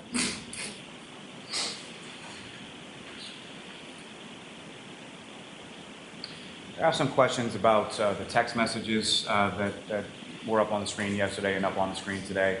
As far as sort of gap between January 28th and February, is that correct? Correct. Now, you indicated that there were other means by which you would have communicated with your friend Allie McCabe, is that correct? Correct. Is that consistent with, is that only Allie McCabe, or is that consistent with other friends that you would communicate with? All my friends. So you would sort of switch between call, text, Snapchat, other apps, things like that? Exactly. And the top of that screen was the text messages regarding picking you up from 34 Fairview on January 28th or 29th, correct? Correct. Do you have any idea when the last time was? The text before that? Was it days, weeks, months? Not sure. That period sort of... Thank you. Yeah. That period of sort of January 28th into February, is that... how would you characterize that? Is that a normal gap between times that you would have text communications with Allie McCabe? On iMessage, yeah, I would say so, yeah. And from photographs that you were shown yesterday during your direct examination when I was asking you questions, those were photographs from February 11th of 2022, correct? Correct. And Ms. McCabe was present at the house for your cousin Jack coming home from the Marine Corps as well? Correct. So you saw her on February 11th, correct? Yes. Now, the other photographs that you were shown today at some sort of bar or establishment, were those taken before or after the time at your uncle's house when your cousin Jack came home from the Marines? After. And after by days, weeks, if you know? Weeks. Now, with regard to questions you were asked about injuries to your hands, those are two separate incidents, one in February when you slipped on ice, is that correct? Correct. And one in July when you had struck a heavy bag, correct? Correct. And when you struck a heavy bag and got sort of injuries on your hands, were you wearing anything on your hand when you hit the heavy bag? Nothing, nope. Have you received any sort of training in boxing, taking classes, anything like that? Never. So it's something you do as part of your workout, correct? Correct. And you're an athlete, correct? I'd like to say so, yeah. You played sports in high school, correct? Yeah. And at least at the beginning of college, you played sports in college, correct? Correct. Now, you were asked about things about that February 26th photo at, it was Fenway Johnny's, is that where it was? Correct. And you were asked about control over the photograph, correct? Say that again? You were asked different questions about your control over what you could do or alter with respect to the photograph, correct? Yes, correct. Ultimately, though, you were in control about whether or not you were photographed, correct? Yes. Nobody forced you to go up and pose with your friends or anything like that? Nope.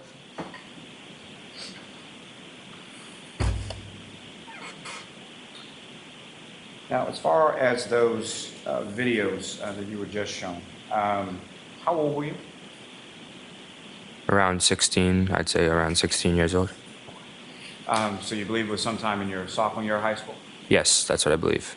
And so that would have been a couple years before your senior year of high school, which you were in January 2022, correct? Correct. And this video, as far as, do you recall who you were referencing in those videos? An Advantage club hockey team. So a club hockey team, were they about the same age as you? Yes. And did you know any of those people? Nope. And were they, the club hockey team, was that within the same town as you were? I'm not sure. Did you play hockey? Nope. At any point in time in high school? Never. And was this just you sending them videos, or was this some sort of argument or something going back and forth? It was an argument going back and forth. So what, if anything, did you or any of your friends receive in regard to from that club hockey team? We received texts like being name called, like calling pussies and words like that. So do you recall which came first, as far as the text or the video? I do not recall. But similar, the text message that you received from this club hockey team, were they similar in nature to the videos that you posted? Correct.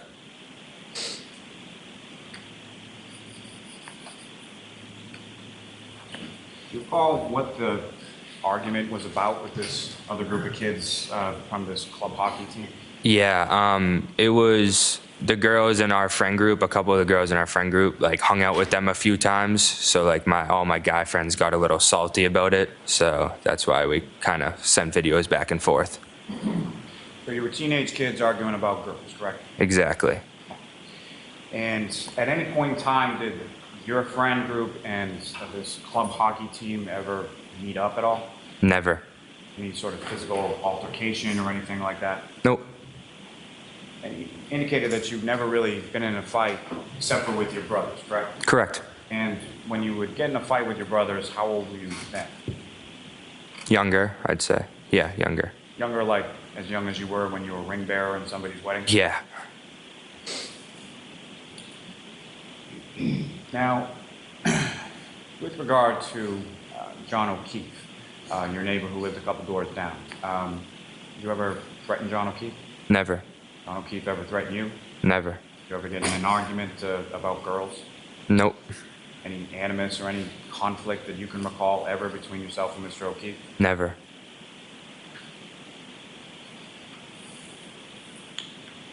Now, you were asked some questions on cross-examination regarding whether or not you've been thinking about this case for the last 2.5 years. Do you recall that? Yes. And you indicated that you had not, correct? Mm-hmm. Correct. Sorry. And you had indicated in your testimony in response to that questioning, essentially not until people were writing things about you on the internet, correct? Correct. Can you expound upon that? Can you explain to the jury sort of when that occurred and what were the things that were being written about you on the internet? I'd say about a little over a year. It started when people on Twitter, Instagram, social media were just coming at my family, calling us murderers, harassing us, showing up to our doorsteps, our sports games. I mean, we couldn't leave the house without people taking pictures of us, and it's very terrible. And how long has that gone on for? The past year and change, a couple months. Past year and a couple months, I'd say. To be clear, that night that you were at 34 Fairview Road at your uncle's house, January 28th and the 29th, at any point in time did you see John O'Keefe at that house, come into that house, around that house, at any point in time that you were there? Never. Nothing further. Nothing, Your Honor. Thank you. Okay. All right, Mr. Albert, you're all set. I think that piece of paper goes back to Mr. Jackson.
C-A-B-E.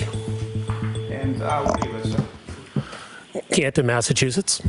And how long have you lived in Canton? Be 20 years this coming June. And during the time that you have lived in Canton, have you lived at the same place or have you lived at different places? Different places. So where do you live currently? How long have you lived there? Currently, I will be 10 years this June. And where did you live prior to that? Prior to that, you want the physical address? Yes. 15 Sutcliffe Ave. I was there for 10 years as well. And with respect to both locations, who, if anyone, do you live with? I live with my wife and my 4 daughters. And what is your wife's name? Jennifer. And how long have you and Jennifer McCabe been married? 22, so 23 years in August. And you have 4 daughters, is that right? That's correct. And how old are you? I'm 49. Oh, I'm sorry. Oh, my daughters? That's okay. Your daughters, how old are your daughters? 20, 18, 16, and 15. And your oldest daughter is Allie McCabe, is that right? Yes, that's correct.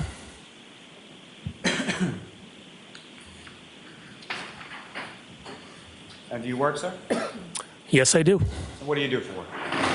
I work for a information technology solutions firm. And how long have you been doing that? 2009. So I think I'm coming on 15 years. And does your wife work? No. What does your wife do? Stay at home, raises the kids. Homemaker. If I could turn your attention to January 28th and to January 29th of 2022. Do you recall those days? Yes, I do. Do you recall what days of the week?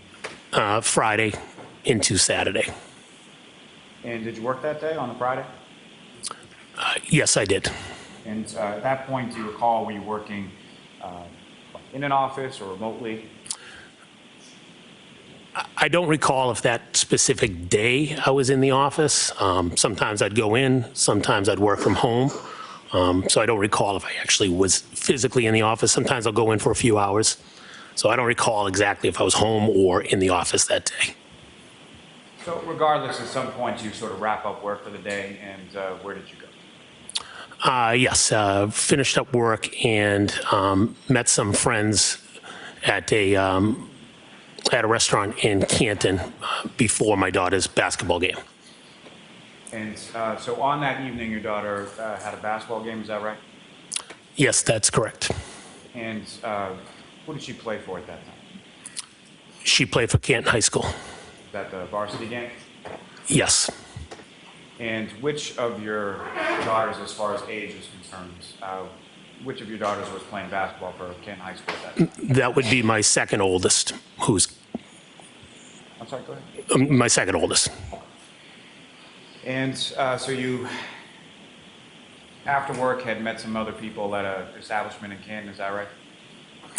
Yes, that's correct. Where did you go? The establishment was called the Canton Junction Pub or Canton Junction. I don't know the full name, but just went by the Junction. And who, if anyone, did you meet there, just in general? Handful of folks that play whose daughters play basketball on the same team with my daughter. So just sort of a group of parents who had kids on the basketball team? Yes, that's correct. And was your wife Jennifer there with you at that time as well? Yes, that's correct. And about how long were you at the Junction?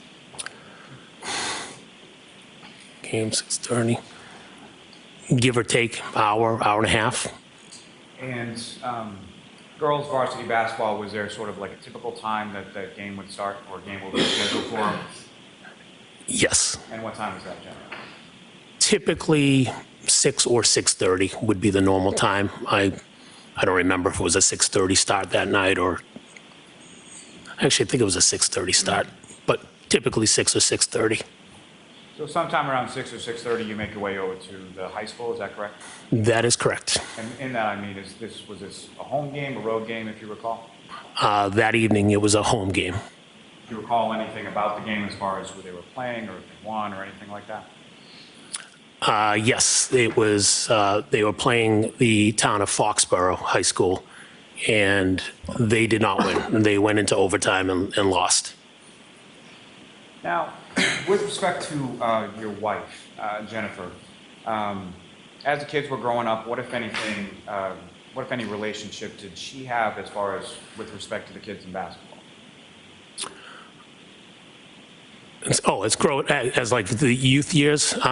Jennifer was a basketball coach and coached throughout the years. Coached a couple of my daughters.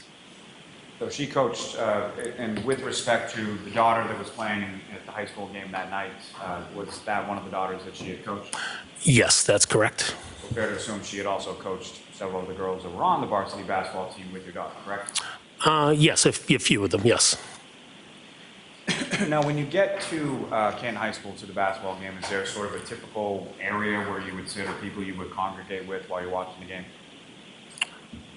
Yes, we'd sit up in the bleachers. Usually the parents from the home side would tend to sit in the same area. So you sit there, you watch the game, game is over, and then what is sort of the plan from there, or where do you go? After the game, I drove my younger two daughters back home. So your whole family was there for the game, is that correct? My wife and my two younger daughters. My older daughter was there. She wasn't with us, but she was there as well. She was a student at Canton High School at that time as well? Yes, she was. So she's sitting with the other students, is that correct? Yes, I'm assuming. I don't recall where she sat, but most likely with the other students. So you drove your two daughters home, and then where did you go from there? After dropping my daughters off, my wife and I proceeded to the Waterfall in Canton Center. And do you recall what you were just in one vehicle when you left the house and went to the junction and went to the high school game, back to the house and to the waterfall? Was it the same vehicle? Yes, we were in the same vehicle. And do you recall what kind of vehicle it was or whose vehicle it was? It was the family vehicle. It was my wife's vehicle. I don't know, what was it? I don't know if it was a Suburban or a Yukon. I forget which one, what brand it was. Some kind of SUV, is it? Yes, a large SUV. And why did you go to the waterfall? We went to the waterfall. My wife informed me that her sister was at the waterfall with her niece and a few other people, and we went to go meet them. My understanding, it was my nephew's birthday, either that day or the day after, and they were going to meet out at the waterfall for his birthday. And just to be clear, as far as who we're talking about, your wife's sister, what's her name? Nicole Albert. And is Nicole married? Yes, she is. And what's her husband's name? Brian Albert. And the niece that you're talking about that was out there with your sister-in-law, what's her name? Her name is Caitlin Albert. And the nephew of yours whose birthday it was or was going to be, what's his name? His name is Brian as well. So essentially Brian Albert Jr., even if he's not. Yes, I believe he's a junior, yes. Now, with regard to the basketball parents and the other people that you had been with at the junction and then at the game, what, if any, communication was there amongst sort of the basketball parents that evening or any other? Yes, so we had a group text with the basketball parents, a handful of us, where after some of the games, we would meet up afterwards.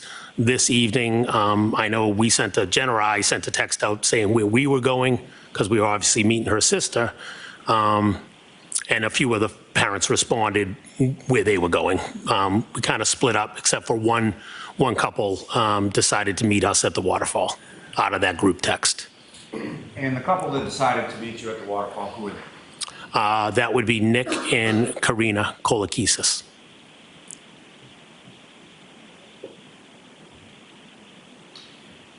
When you arrive at the waterfall, you and your wife, do you recall where it was that you parked in relation to the waterfall? Yes, if you're looking at the front door of the waterfall, we were parked in the parking lot down the left. And the waterfall sort of shares its parking lot or its establishment with a condo complex, is that correct? That is correct. So you parked somewhere in that parking lot? Correct, I parked in the parking lot, yes.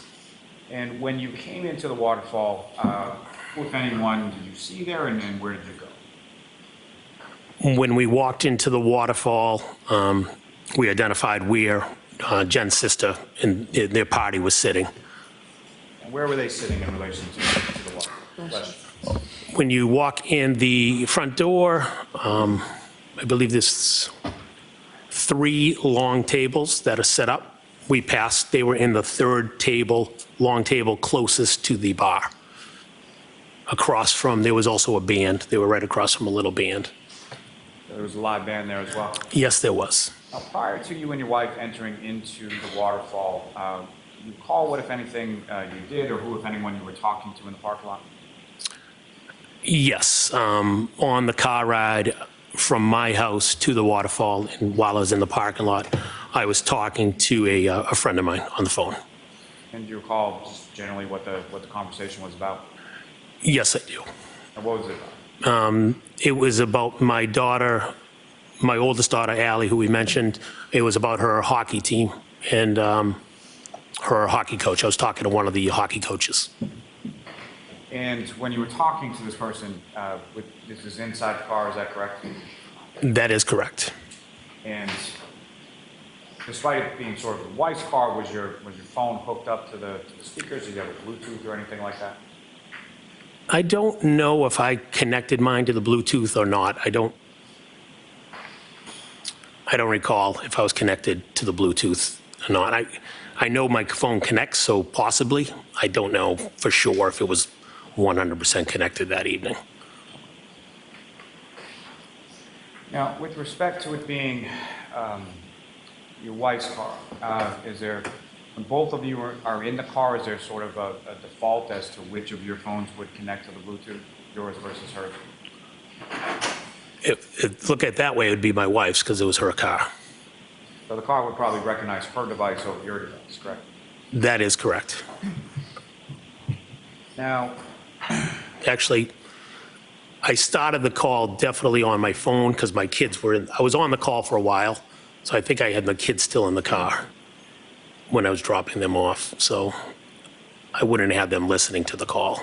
So I must have been on, again, I don't remember, but I must have been listening on my, holding it in my hand. and when you come into the Waterfall, do you recall about what time that was? 9 o'clock, give or take a couple minutes. And again, you come over to a table closest to the bar, and who's in the group when you get there?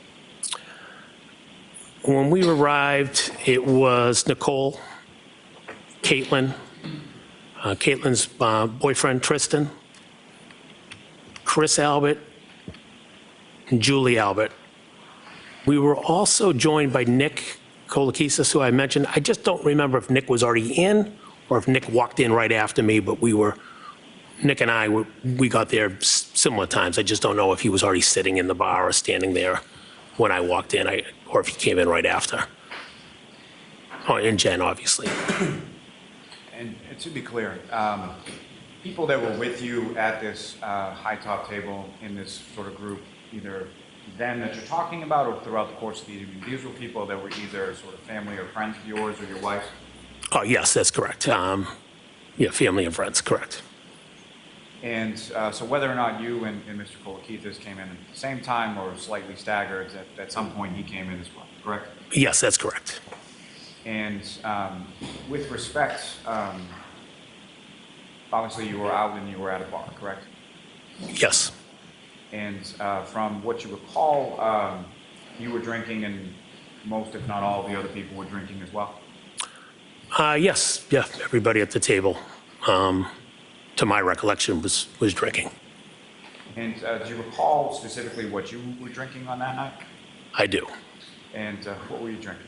I was drinking vodka with water and a splash of Crystal Light.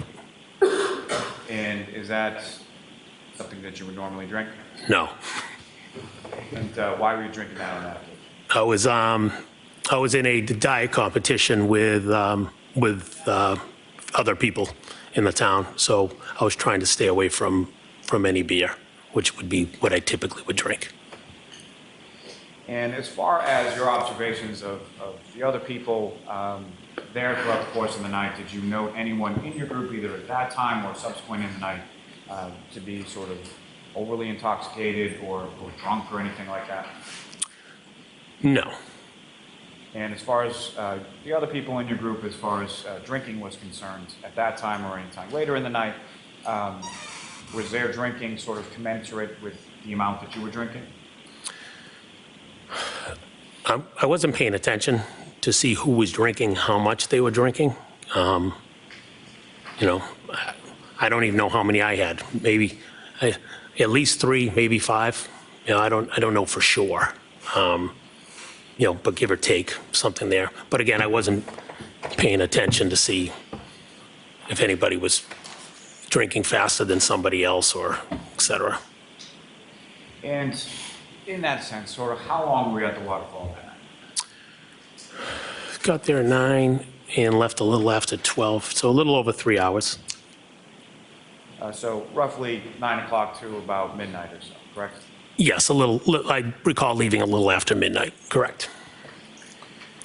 Now, the initial group that you walked over to around the time that you got there, did that group expand or contract? Did people come or leave? Or can you explain sort of the order of that over the course of the evening? Yes. Shortly after we settled in, Nick's wife showed up. Could have been 15, 20 minutes. I don't remember the exact time, but Nick's wife, Karina, came.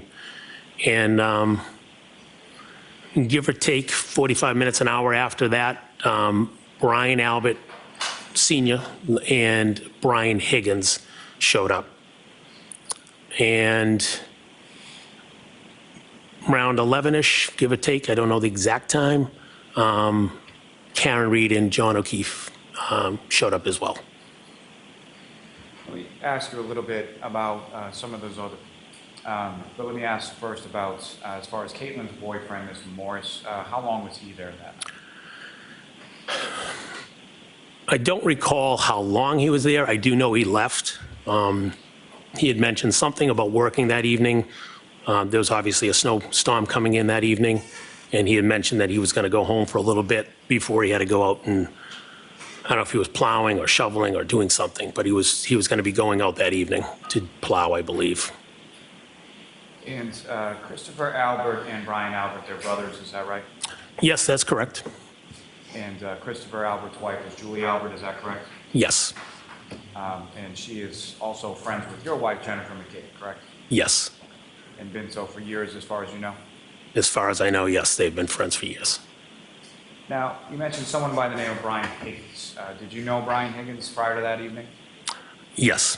I mean, how did you know him?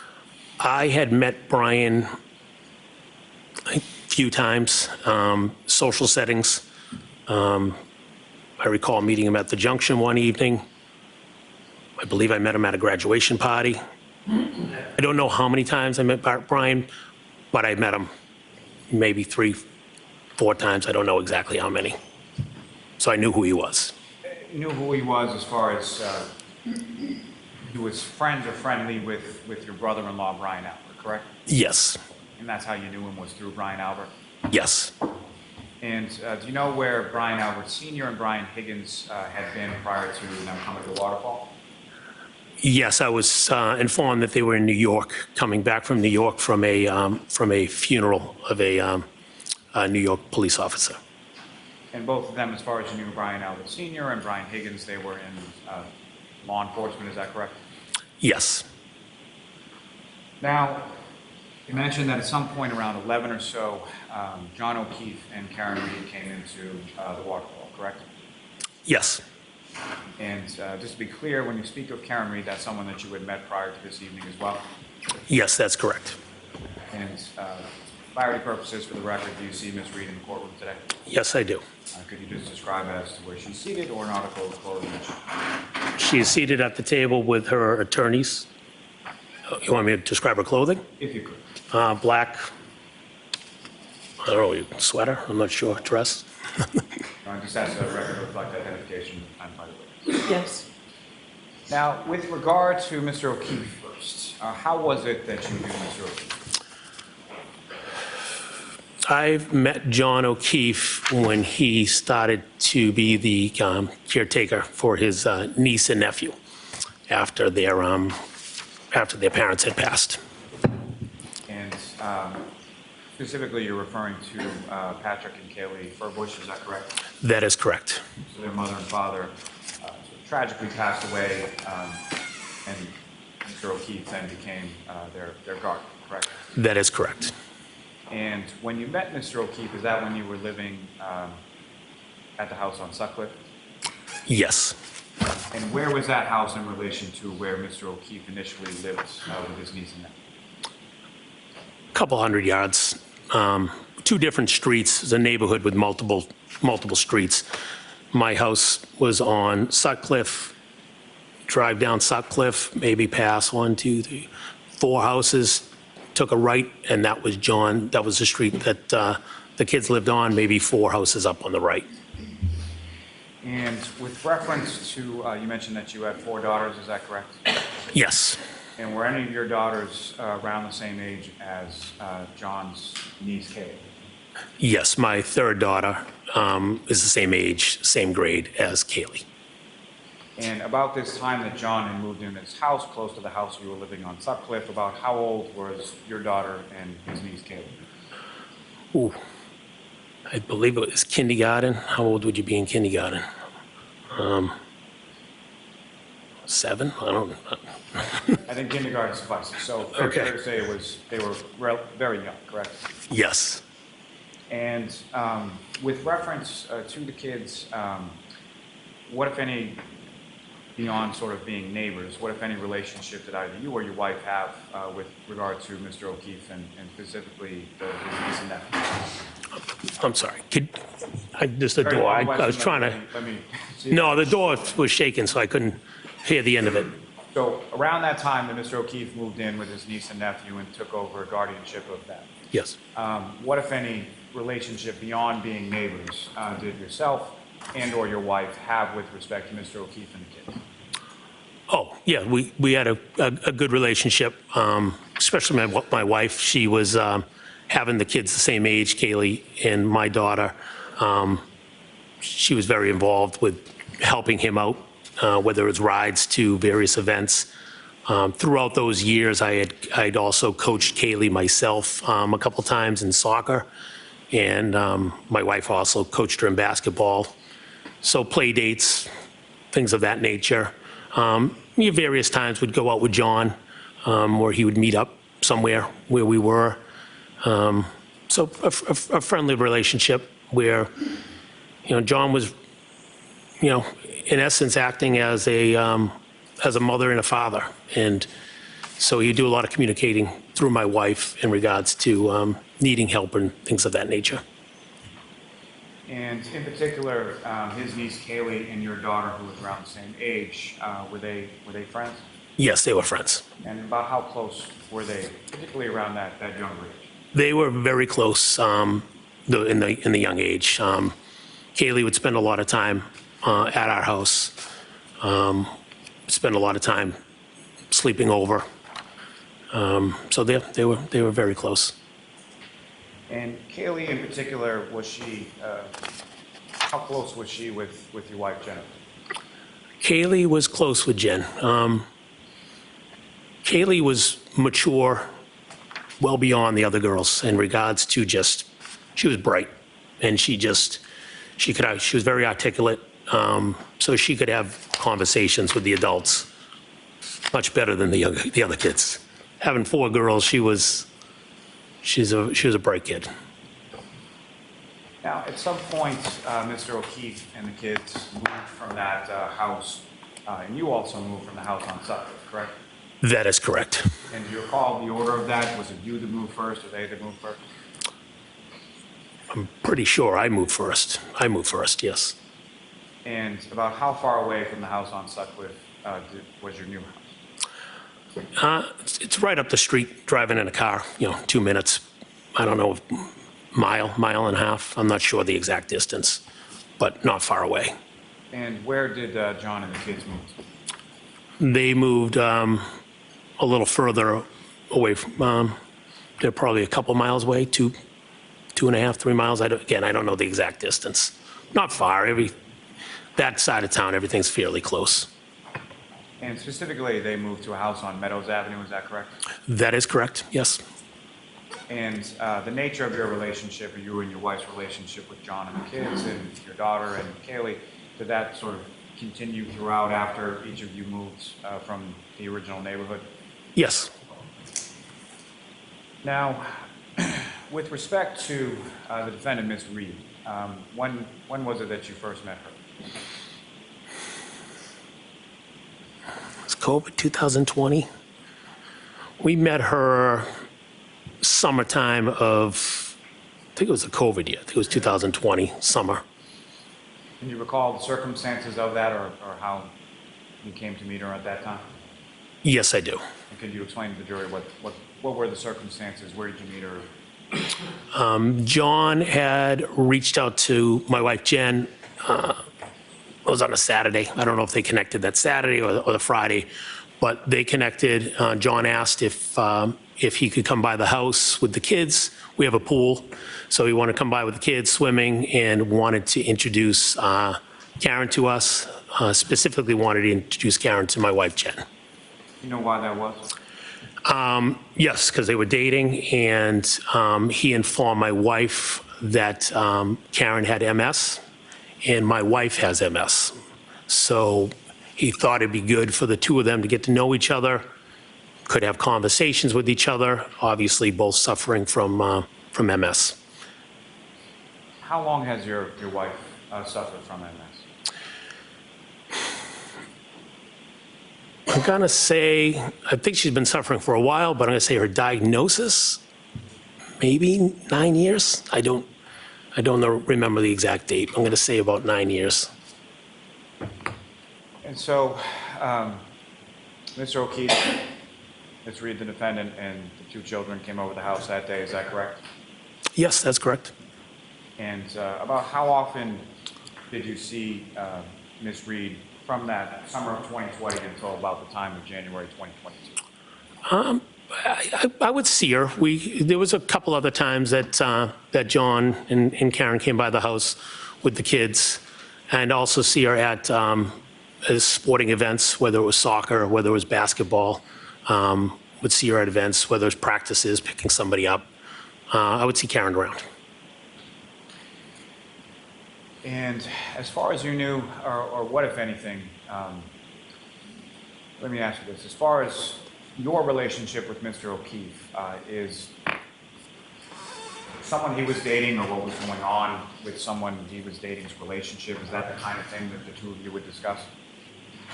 You're asking John and I if he would no, John and I don't recall ever having any conversations about his relationships with me directly.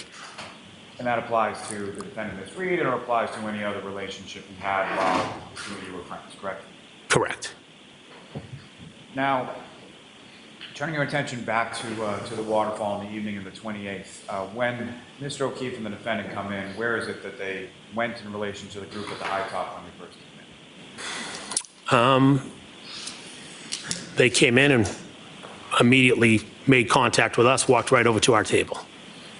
And when they came over to the table, what if anything happened when they came over to the table? Shaking hands, hugging.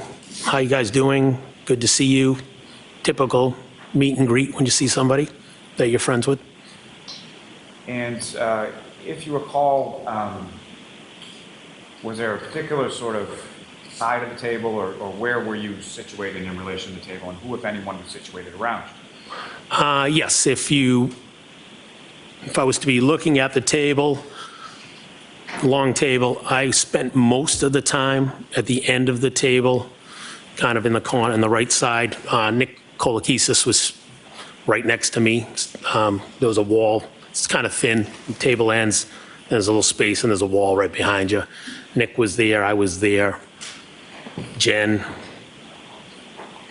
Karina were on this side most of the time. Brian and Brian were on the opposite side of the table, my recollection. I mean, there was obviously some movement around, but I spent most of the time, again, if the table's coming across, standing on the end. I did sit down for a little bit, if I recall, but definitely on the edge of the long table.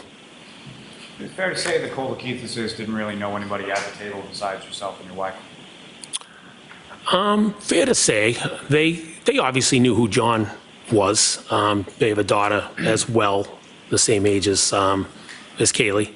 I don't know if they hung out with them, but fair to say that obviously it was my family and was there, Jen's family. So yes, I'd say in general, correct. I'm just going to wait for the... You get water.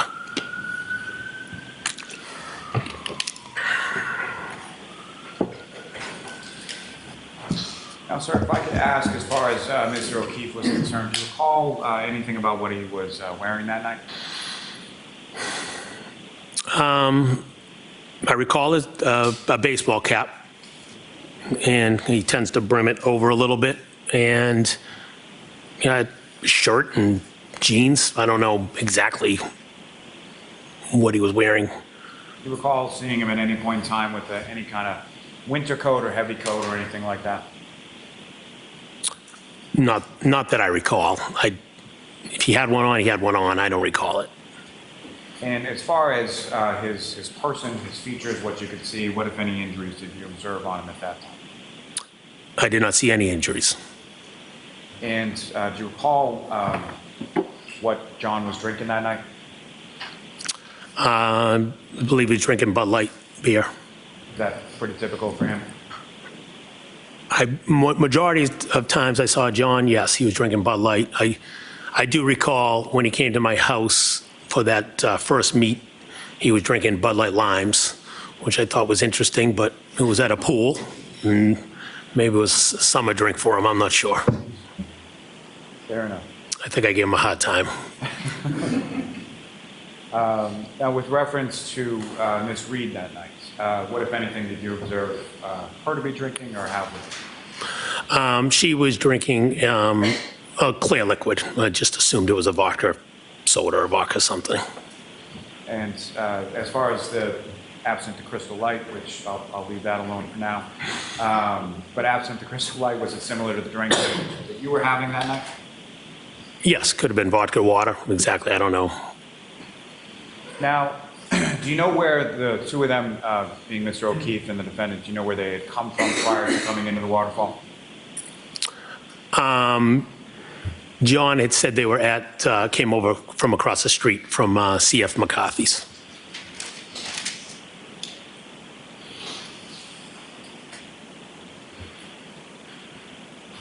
Now, let me ask you, as far as you were going to the Waterfall, or your understanding was that it was your nephew, Brian Albert Jr.'s birthday, correct? Yes. And was he at the Waterfall at any time that you were there? No. And at some point, did you learn where he was? Yes, I learned he was still home.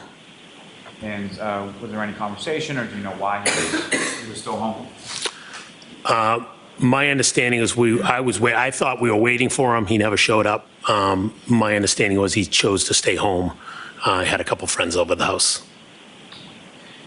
Now,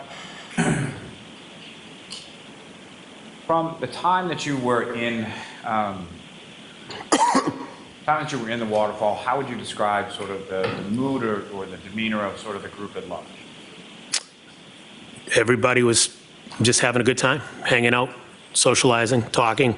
As I said, there was a live band playing for a little bit, and just a normal evening. And as far as the defendant and Mr. O'Keefe were concerned, from what you could see or your observations, was there any sort of fighting or arguing or anything like that that you observed between the two of them over the course of the evening at the Waterfall? No, I did not.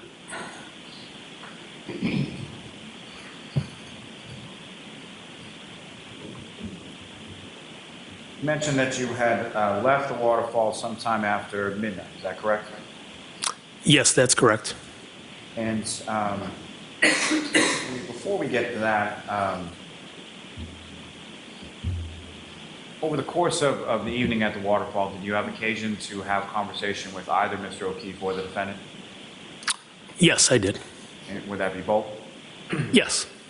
And starting with Mr. O'Keefe, what, if any, conversation, generally speaking, do you recall having with Mr. O'Keefe that evening? I believe that night I think that night he was out because Kaylee, maybe they just got the acceptance from Kaylee. He was excited about her acceptance to, what's the school? Bishop Fian, a local high school. And that was something that you were aware of that you had applied for to get into that school, correct? Yes.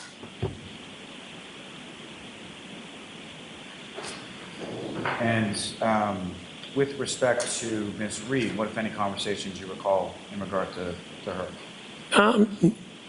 Normal conversation. She, hi, how you doing? Good to see you. She made a reference to myself asking how Jen and I do it. And I said, she was talking about with the 4 girls. How do we do it? How do you raise the 4 girls? You guys look happy. And I actually joked to her. I said, well, we're at a bar.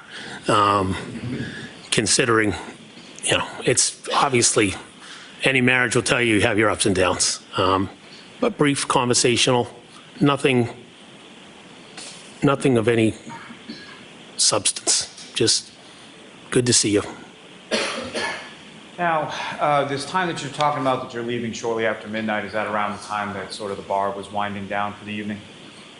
Yes. The band that had been playing before, were they still playing, or had they? No, they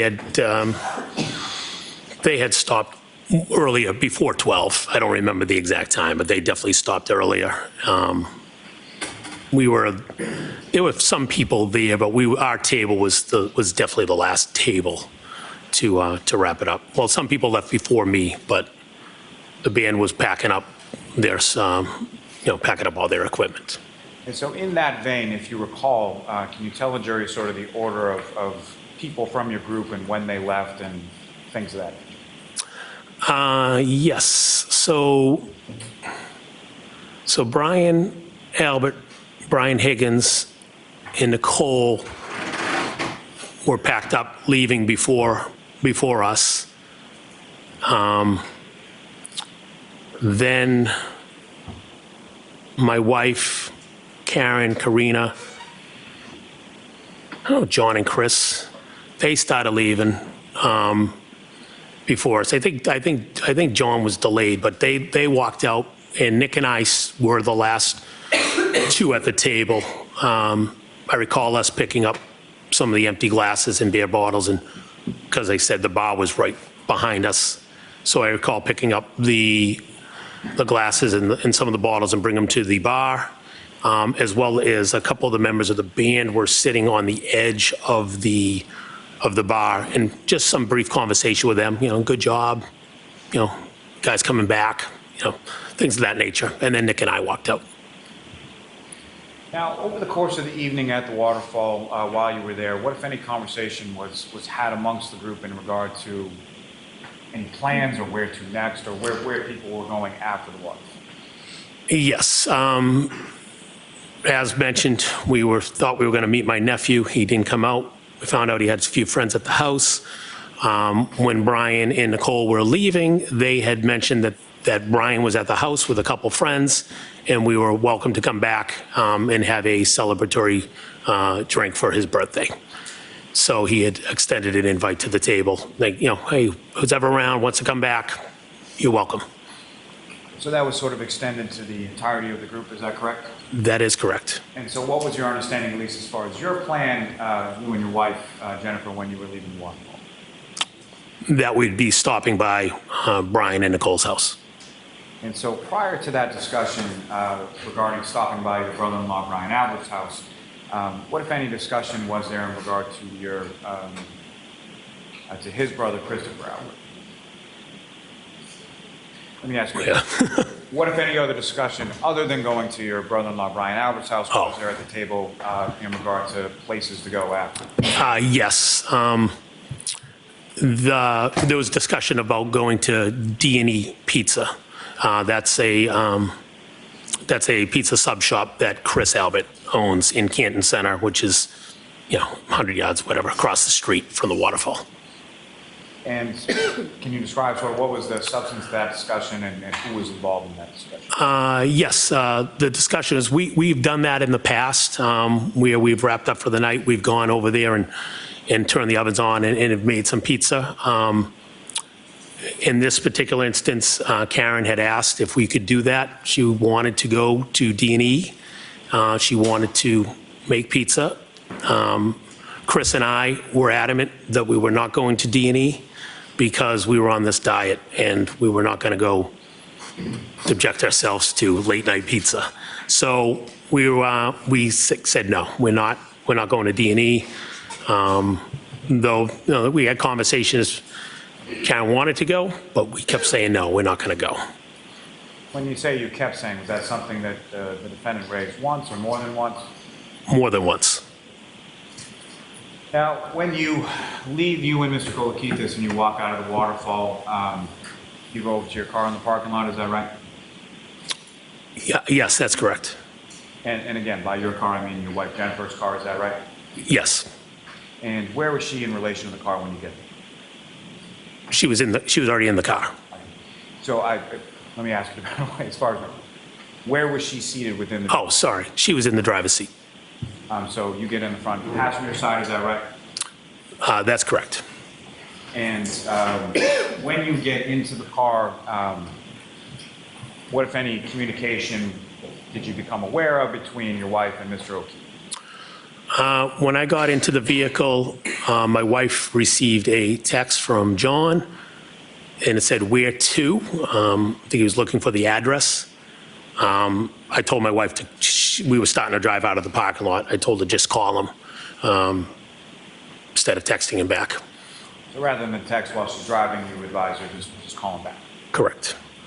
And did she call him? She did.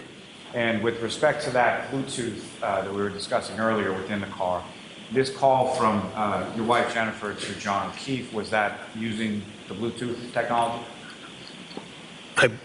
I'm assuming it was. I don't recall, but I knew he was on the phone asking what the address was.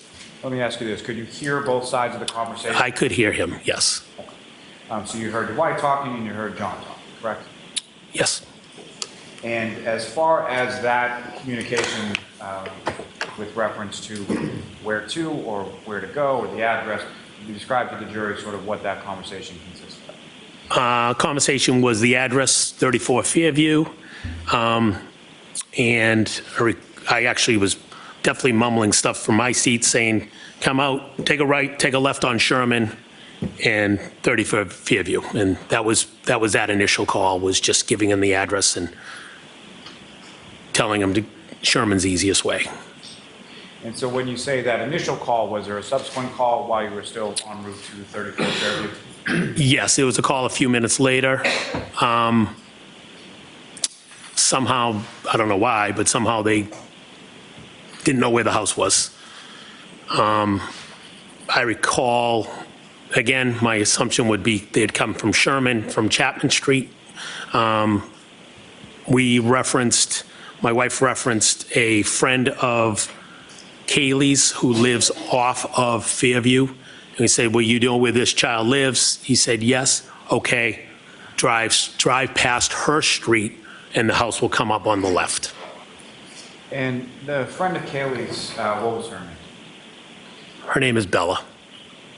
So someone, do you recall whether it was you or your wife that made reference to Bella's house? I think we both did. I think I said it, and then I think my wife repeated it. And that was someone, the Bella child was someone who was friends with both your daughter and with Kaylee, is that correct? Yes. Around the same age? Exact, same age, same grade. Now, when you were talking on this second conversation, again, you could hear both sides of the conversation, is that right? That's correct. And as far as Mr. O'Keefe's side of the conversation, what, if anything, did he say as far as who was coming or who he was with at the time? He didn't make any reference to, you're asking if he made reference of anybody else? Is that what you're asking? What I'm asking is when he was saying as far as looking for the house, was he? Oh, we're on our way. Okay, great, we're on our way. And from, obviously, the earlier interaction that you had with him and him saying we, who did you infer that we to be? Karen. And at any point in time during the conversation that you had where you were hearing both sides, did you hear Miss Reed in the background at any point?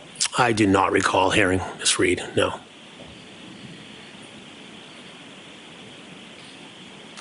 Now, about how far a drive is it, or how long a drive is it, roughly from the Waterfall to 34 Fairview? The way I would go, 4 minutes, give or take, 5 minutes. There's multiple ways, but depends on how you go, I guess. And the way that you go, as far as what you're talking about, is that your recollection of how or where your wife drove that night? Yes. Now, as far as when you arrive at the house, where did your wife park the vehicle in relation to the house? She pulled the vehicle into the driveway. And you're obviously familiar with the address or the residence at 34 Fairview, correct? Yes, I am. Been there several times before this evening? Yes, I have. And essentially, there's 2 garage doors on the house. There's one on the left, one on the right. Is that correct? Yes. Do you recall whether or not your wife parked on the left side of the driveway or the right side of the driveway? I believe it was the left, but the driveway is fairly wide. It kind of widens out, not just the 2 doors. So I don't know if she was right on the left where the walkway is, or if she was, one kind of more in the middle, because that driveway you could pull up even on the right of her, but somewhere, I don't know exactly but she pulled into the driveway. So she pulls in the driveway, she parks, you guys go in the house, correct? Yes. When you get inside the house, who, if anyone, do you observe there? When we entered the house, we observed Caitlin, Brian Jr. Brian had two friends there, Julie Nagel and Sarah Levinson, Brian Higgins, and Brian Albert Sr. And where in Did the I say house- Nicole? Nicole, I don't know if I said Nicole. And where in the house were they situated? When I recall, everybody was congregated in when you walk in the front door, to your right, there's a table, and then there's an open floor where it goes right to the kitchen and the room with the table. They just flow into each other. So people are surrounding either the island in the kitchen and or the table area. And from your recollection, is that essentially where people mainly congregated throughout the course of the night that you were there? Yes. And about how long a period of time were you there at 34 Fairview that night? Excuse me. Got there, I'd say a little over an hour. No, got there about 12:20-ish. Left 1:40, 1:45, I don't know the exact time, 1:40, 1:45-ish. So. You got there somewhere closer to 12:30 and you left somewhere closer to about 1:45, 2 a.m., is that correct? Got there about 12:20, give or take, and then, yeah, left about 1:40, 1:45. I don't know the specific time, but somewhere around there. And similar to the question I asked you about the waterfall, as far as how would you describe sort of the mood or the demeanor of the group in the house when you got there? Everybody was hanging out. I know Julie was excited. We just showed up. Good to see us. Brian, excited that we came by. Normal. So, fair to say no tension, no arguments, nothing like that while you were at the house? No. And do you recall sort of what you were doing while you were at the house, or what the group was doing? It kind of hanging out, talking, sitting around the table, engaging. Music was on. Just having a good time, just hanging out, talking, enjoying each other's company. I do recall my wife put on a foolish video that she wanted to show the kids at the table. But other than that, just socially hanging out with each other. The foolish video that you're talking about, do you recall what that was? Yes. And can you describe that to the jury?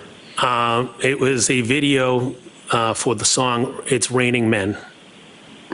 And do you recall, generally speaking, what was in the video, or why it was a foolish video as you described? Well, it's in the family, it's one of Jen's sisters had put on a show before with an umbrella. So at some point, my wife came across this video, and it was people just dancing around. So she was showing my niece and my nephew and the friends the video so they could see, we're kind of picking on my sister-in-law. And you have another nephew by the name of, I'm sorry. Are you familiar, you mentioned that earlier at the Waterfall there was Christopher and Julie Albert, is that right? Yes. Familiar with them, your wife is friends with Julie, correct? Yes. And you know their children as well, is that right? Yes, I do. And specifically, you know their middle child, Colin? Yes. And at any point in time in the evening when you were there at 34 Fairview Road, was Colin Albert there at any point? No, he was not. You didn't see him that night at all? Never saw him. And obviously, you know your oldest daughter, Allie, correct? Yes, I do. And at any point in time when you were at 34 Fairview, did you see her or vehicle or anything? Did you have any knowledge that your daughter, Allie, was there at the time that you were there? No, she was not. She wasn't there, you didn't see her there, you didn't know if she had been there before you or anything like that? Correct. Correct. Now, turning back into the house, as far as the group that you were with, was there any point in time that anyone from that group left that sort of general area of the dining room and the kitchen that you recall? We were in that room. There's a room right next to the kitchen with the doorway that you can walk through. I was seated at the table, but you could walk through the doorway. You know, I know Julie Nagel went into that room because she was looking out the door.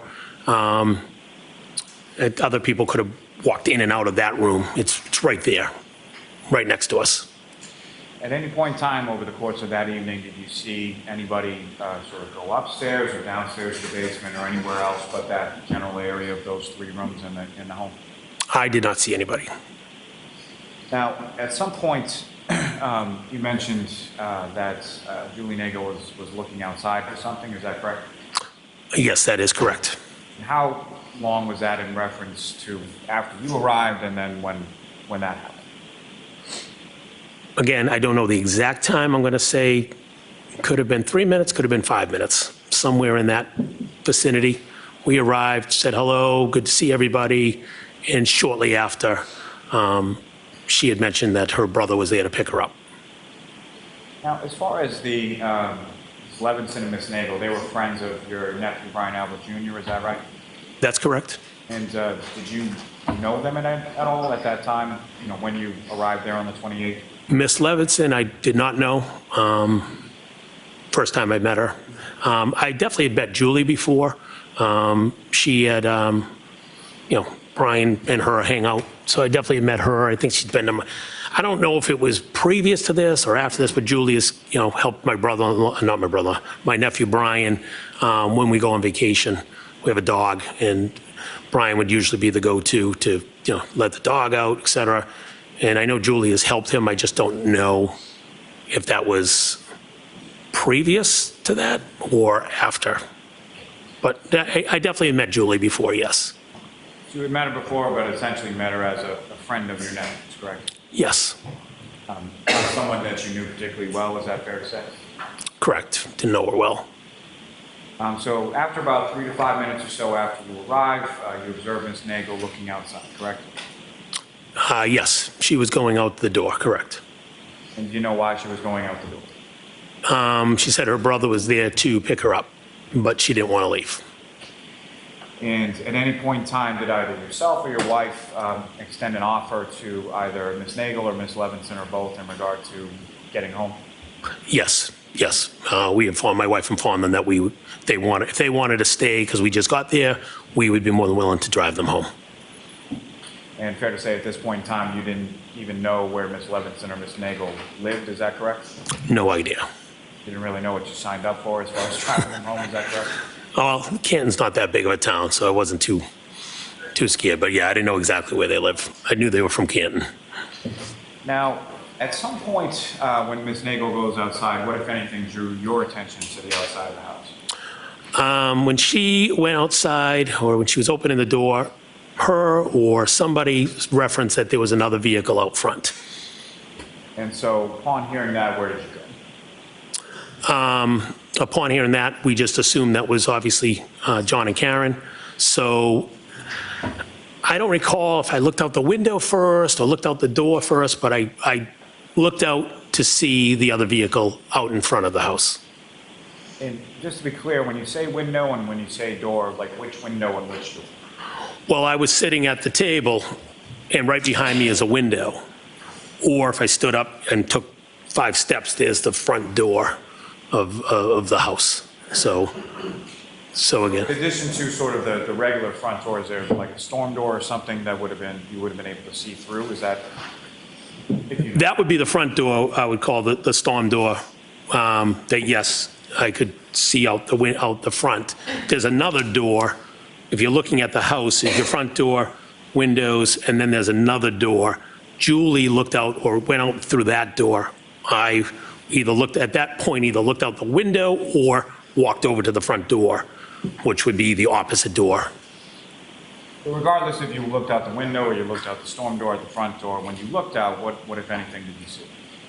I noticed the big SUV parked in front of the house. And do you know what color the SUV was?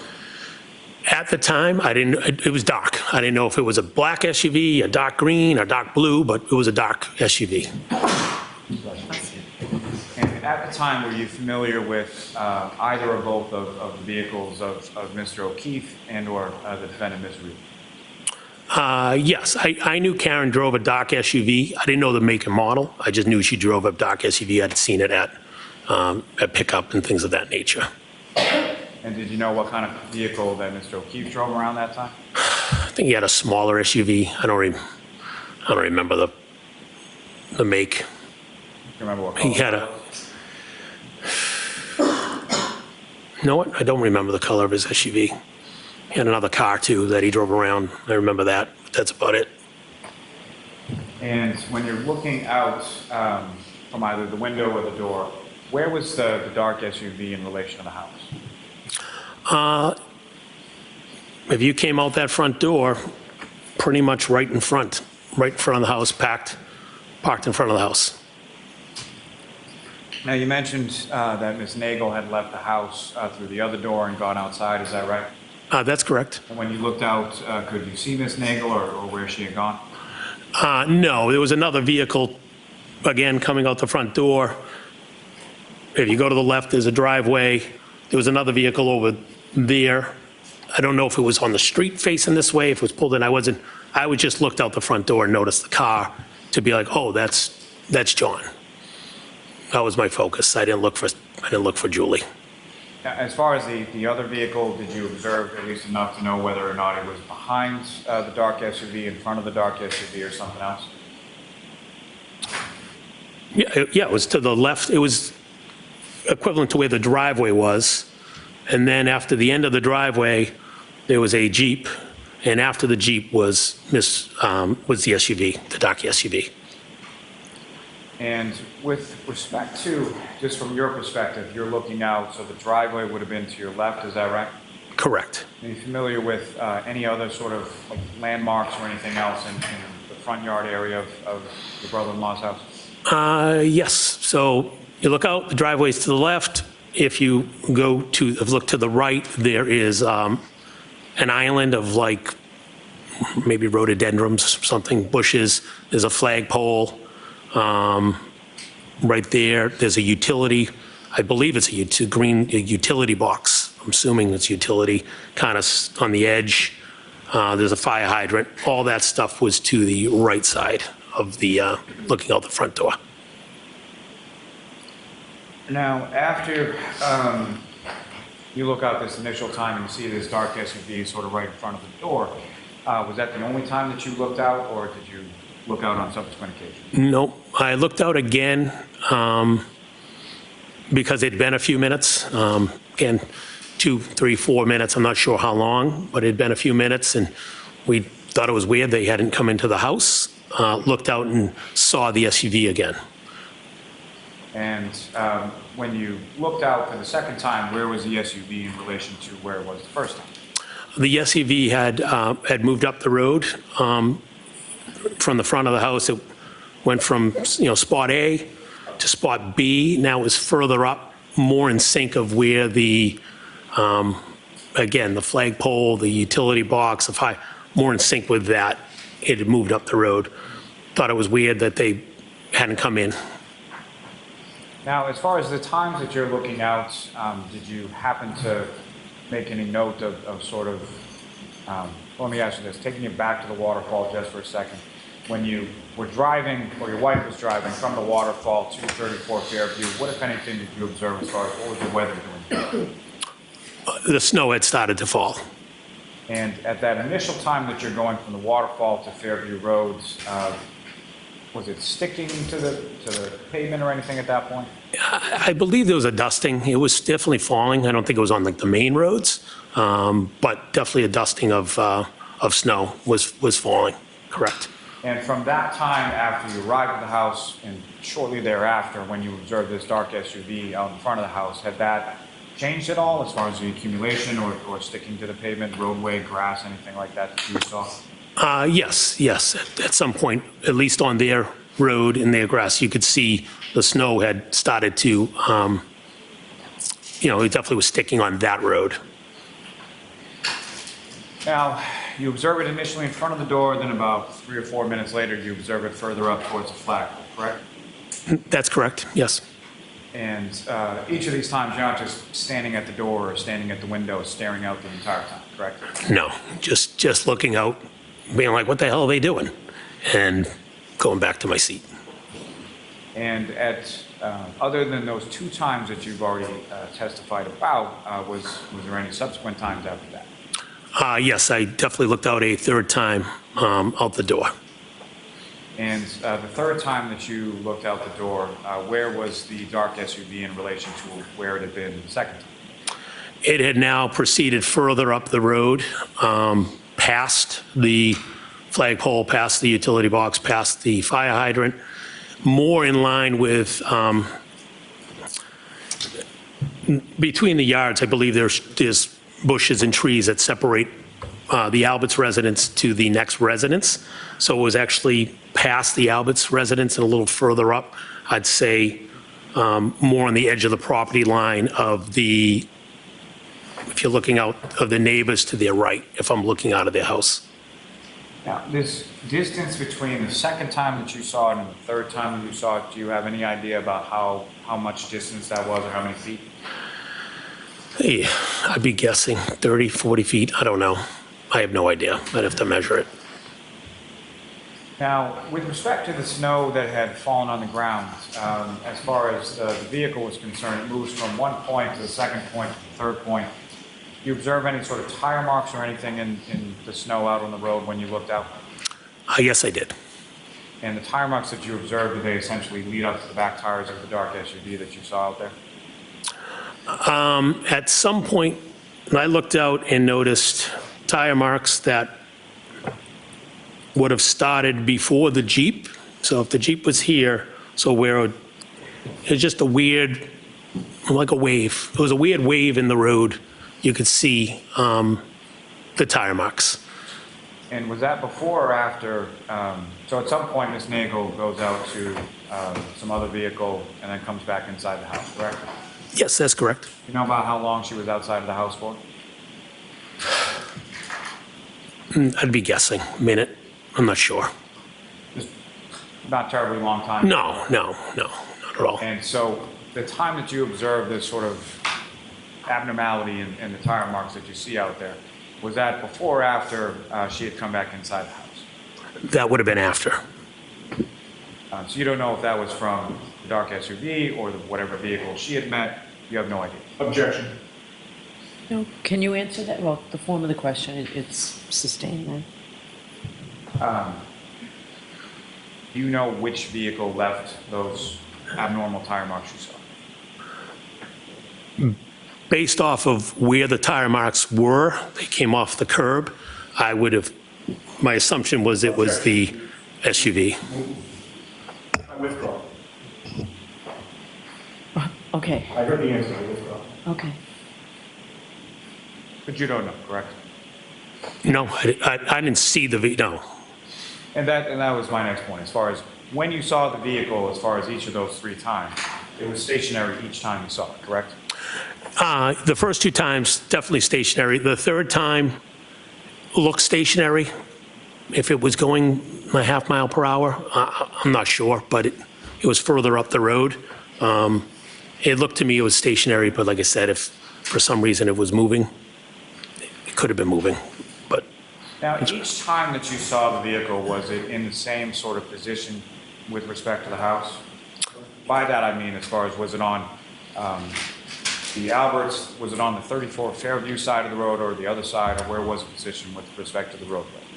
Yes, same position, parked parallel to the Alberts house, heading forward as if you were going to leave Fairview to head up to Chapman Street, heading away from the house. And so each time that you observed the vehicle, you were looking at sort of the passenger side of that vehicle, correct? That is correct. And at any point in time, either of these 3 occasions that you observed the vehicle, did you see anybody outside of it? I did not. Did you see any footprints around the vehicle or leading away from the vehicle or across the yard or anything like that? I did not. And were you able to see inside of the vehicle from where you were, either from the window or from the storm door or the front door? I could not, or I did not see anything inside. And further to that point, at any point in time that you observe this vehicle in front of the house, you see any sort of interior lights on inside the vehicle? Not that I noticed. Now, you saw it at point 1, point 2, point 3. Were there any other times that you looked outside? I'm assuming I looked out because at some point the vehicle was gone. So I must have looked out one more time because there was no vehicle there anymore. And again, I don't know if I just peeked out the window and said, oh, they left. Again, we didn't know where they were. And do you know whether or not there had been any attempt at communication by anyone in the house to Mr. O'Keefe at any point? Yes. And who was doing that? My wife was trying to communicate with John, let him know that he's here. Sorry. I'm going to let that stand. And at any point, do you know whether or not Mr. O'Keefe communicated back to Ms. McCabe while they were out front of the house? Objection. Do you know? Not how you know, but do you know? Do I know if Mr. O'Keefe communicated back to Jen? Is that the question? That's my question. No. No, she did not, or no, you don't know? Oh, no, sorry, no, she did not, sorry. All right, I'll strike that. Now, Mr. McCabe, with regard to this, from the first time that you sort of get up and either look out the window or look out the door and see it in front of the front door, to the time that you look out and see it for the third time, or let me ask you this, from the time that you see it in front of the door to the time that you see that there's no vehicle there anymore, do you know how long a period of time that was? I'd say at least 10 minutes, could be 12, 13, 14. I don't know the exact time, but it was out there for a little bit. And so, let me ask it this way, as far as from the first time to the second time, you have testified it was about 3 or 4 or 5 minutes, somewhere in there, correct? Correct. Were the timing in between the times that you looked out, were they relatively consistent with each other? Yes, they were. So you look out 3 or 4 minutes, look out again, 3 or 4 minutes, look out again, is that? Yes, that would be in line, correct. And at some point around 1:45 or 2 a.m., somewhere in there is when you leave Fairview Road, is that correct? Yes. Do you recall who drove your wife's vehicle home that night? I drove. And who, if anyone else, was in the vehicle, and where were they seated within the vehicle when you left? So we were driving Sarah Levinson and Julie Nagel home. They were in the back seat of the vehicle, and my wife was in the passenger seat. I don't know who sat behind the passenger, who sat behind the driver, but they were in the back seats. Your Honor, if at this time, with the court's permission, I'd like to publish for the jury for this witness Exhibits 71, 72, and 73. Okay. Ms. Gilman, if I could have Exhibit 71 first.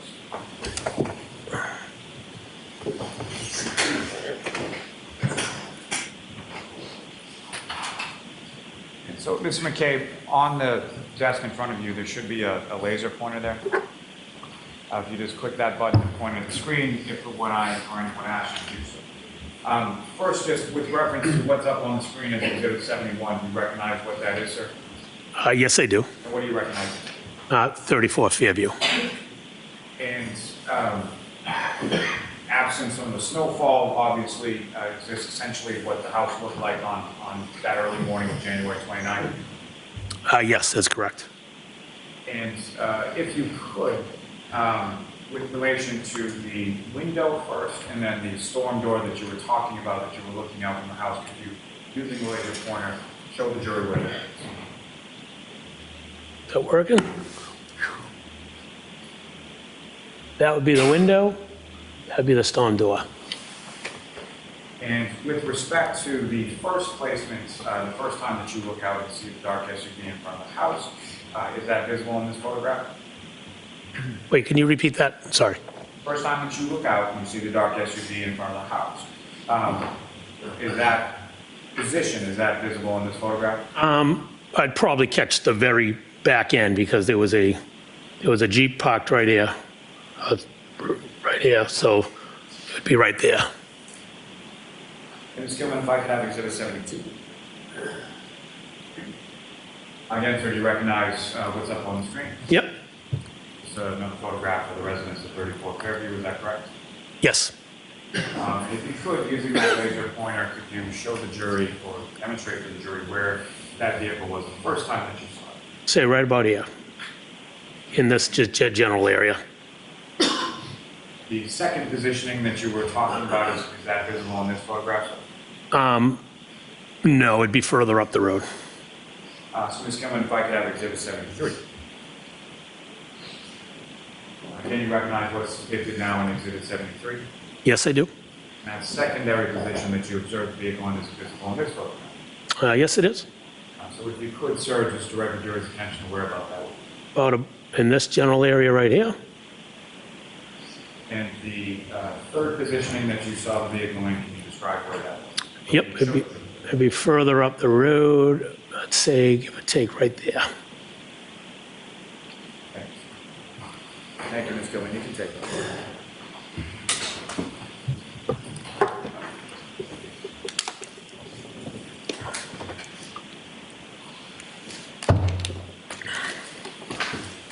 And so, sir, you leave the residence at 34 Fairview. Do you recall,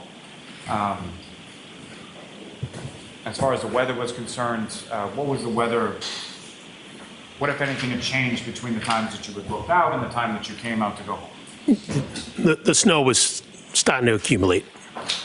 So the storm was starting to pick up a bit, is that correct? That is correct. And when you came out of the house, the vehicle was in the driveway, correct? That's correct, yep. And again, if you could, you're driving, who else is in the car and where are they in the car? I'm in the driver's seat. My wife is in the passenger seat, and Julie and Sarah are in the seats directly behind us. Do you recall who was seated where? I don't recall who was in what seat. And you back out of the driveway and then you go, do you recall where you were going or who you were dropping off first? Yes, I back out of the driveway and proceed, heading up towards Chapman Street. And so would the passenger side of the wife's vehicle, would that be facing closest to 34 Fairview at the time that you're driving away from it? Yes, that's correct. And your testimony as far as the storm picking up a little bit, do you recall anything did you have to clear off the car, windshield wipers on or anything like that in reference to the weather? Yes, I brushed the car off. I had to wipe the car off with my hand and clean off the windows before I pulled out of the driveway. And then obviously setting the windshield wipers as I was driving away. Now, that area over where the secondary position that you observed that dark SUV in over by the flagpole, do you recall any sort of like street lighting or anything, ambient overhead lighting in that area? I don't recall it, no. As you're driving away from the house, do you recall whether or not was there any conversation or music playing or anything like that in the car as you're driving away? Yeah, it was chitter-chatter. You know, my wife was turned towards me, like turned in, talking to the girls behind me. I know at one point somebody was joking about, I don't know, peanut butter and jelly sandwich or something.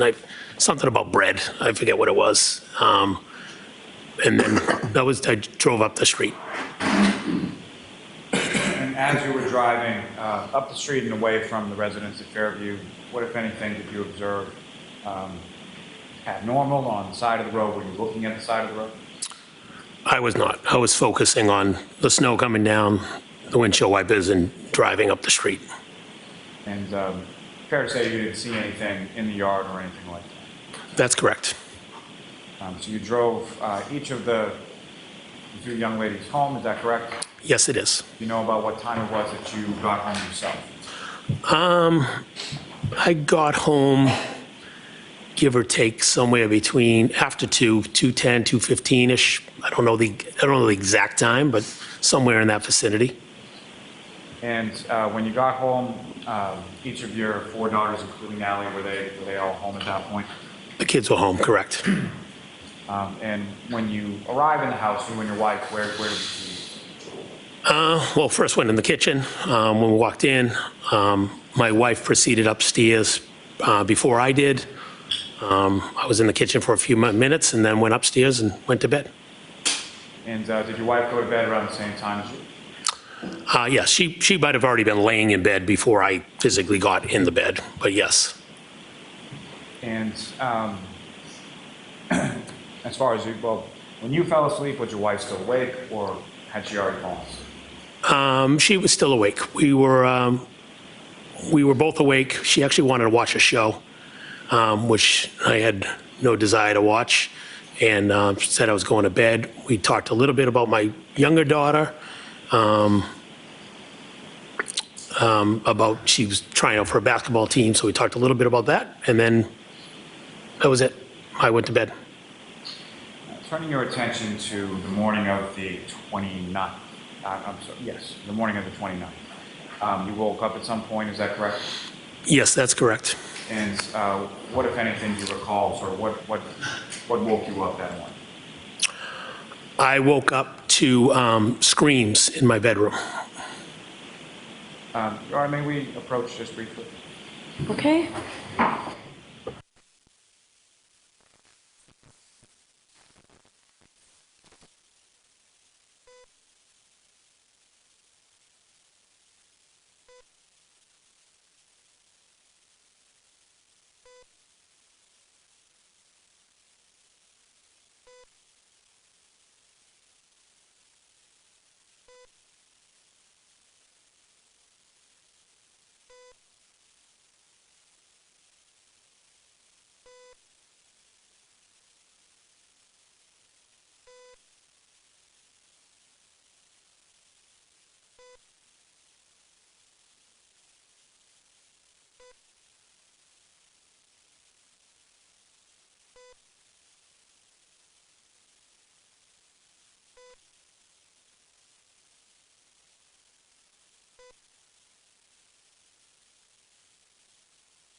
So we will send you home. Please make sure you follow those 3 cautions. Do not discuss this case with anyone. Don't do any independent research or investigation into this case. If you happen to see, hear, or read anything about this case, please disregard it and let us know. Tomorrow's a full day. We'll see you tomorrow. Thank you very much. All rise for the court, please.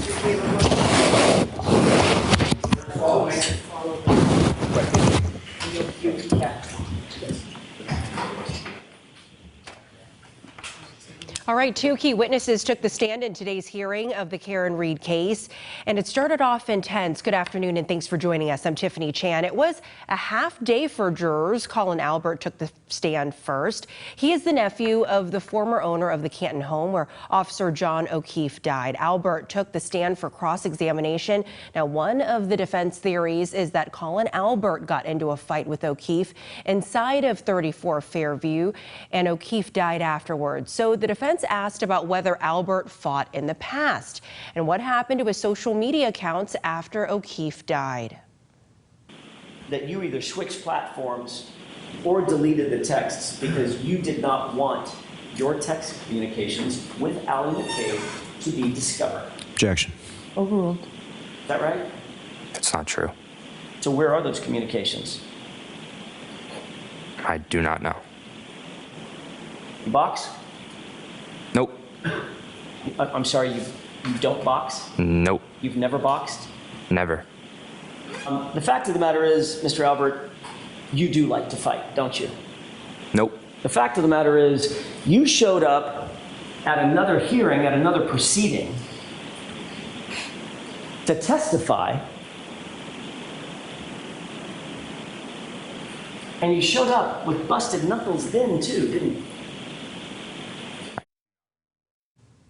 Now, Albert was followed by Matthew McCabe. He is the husband of Jennifer McCabe and was at the Waterfall bar and after party the night O'Keefe died. Take a listen. I noticed the big SUV parked in front of the house. And do you know what color the SUV was? At the time, I didn't, it was dark. I didn't know if it was a black SUV, a dark green, a dark blue, but it was a dark SUV. I looked out again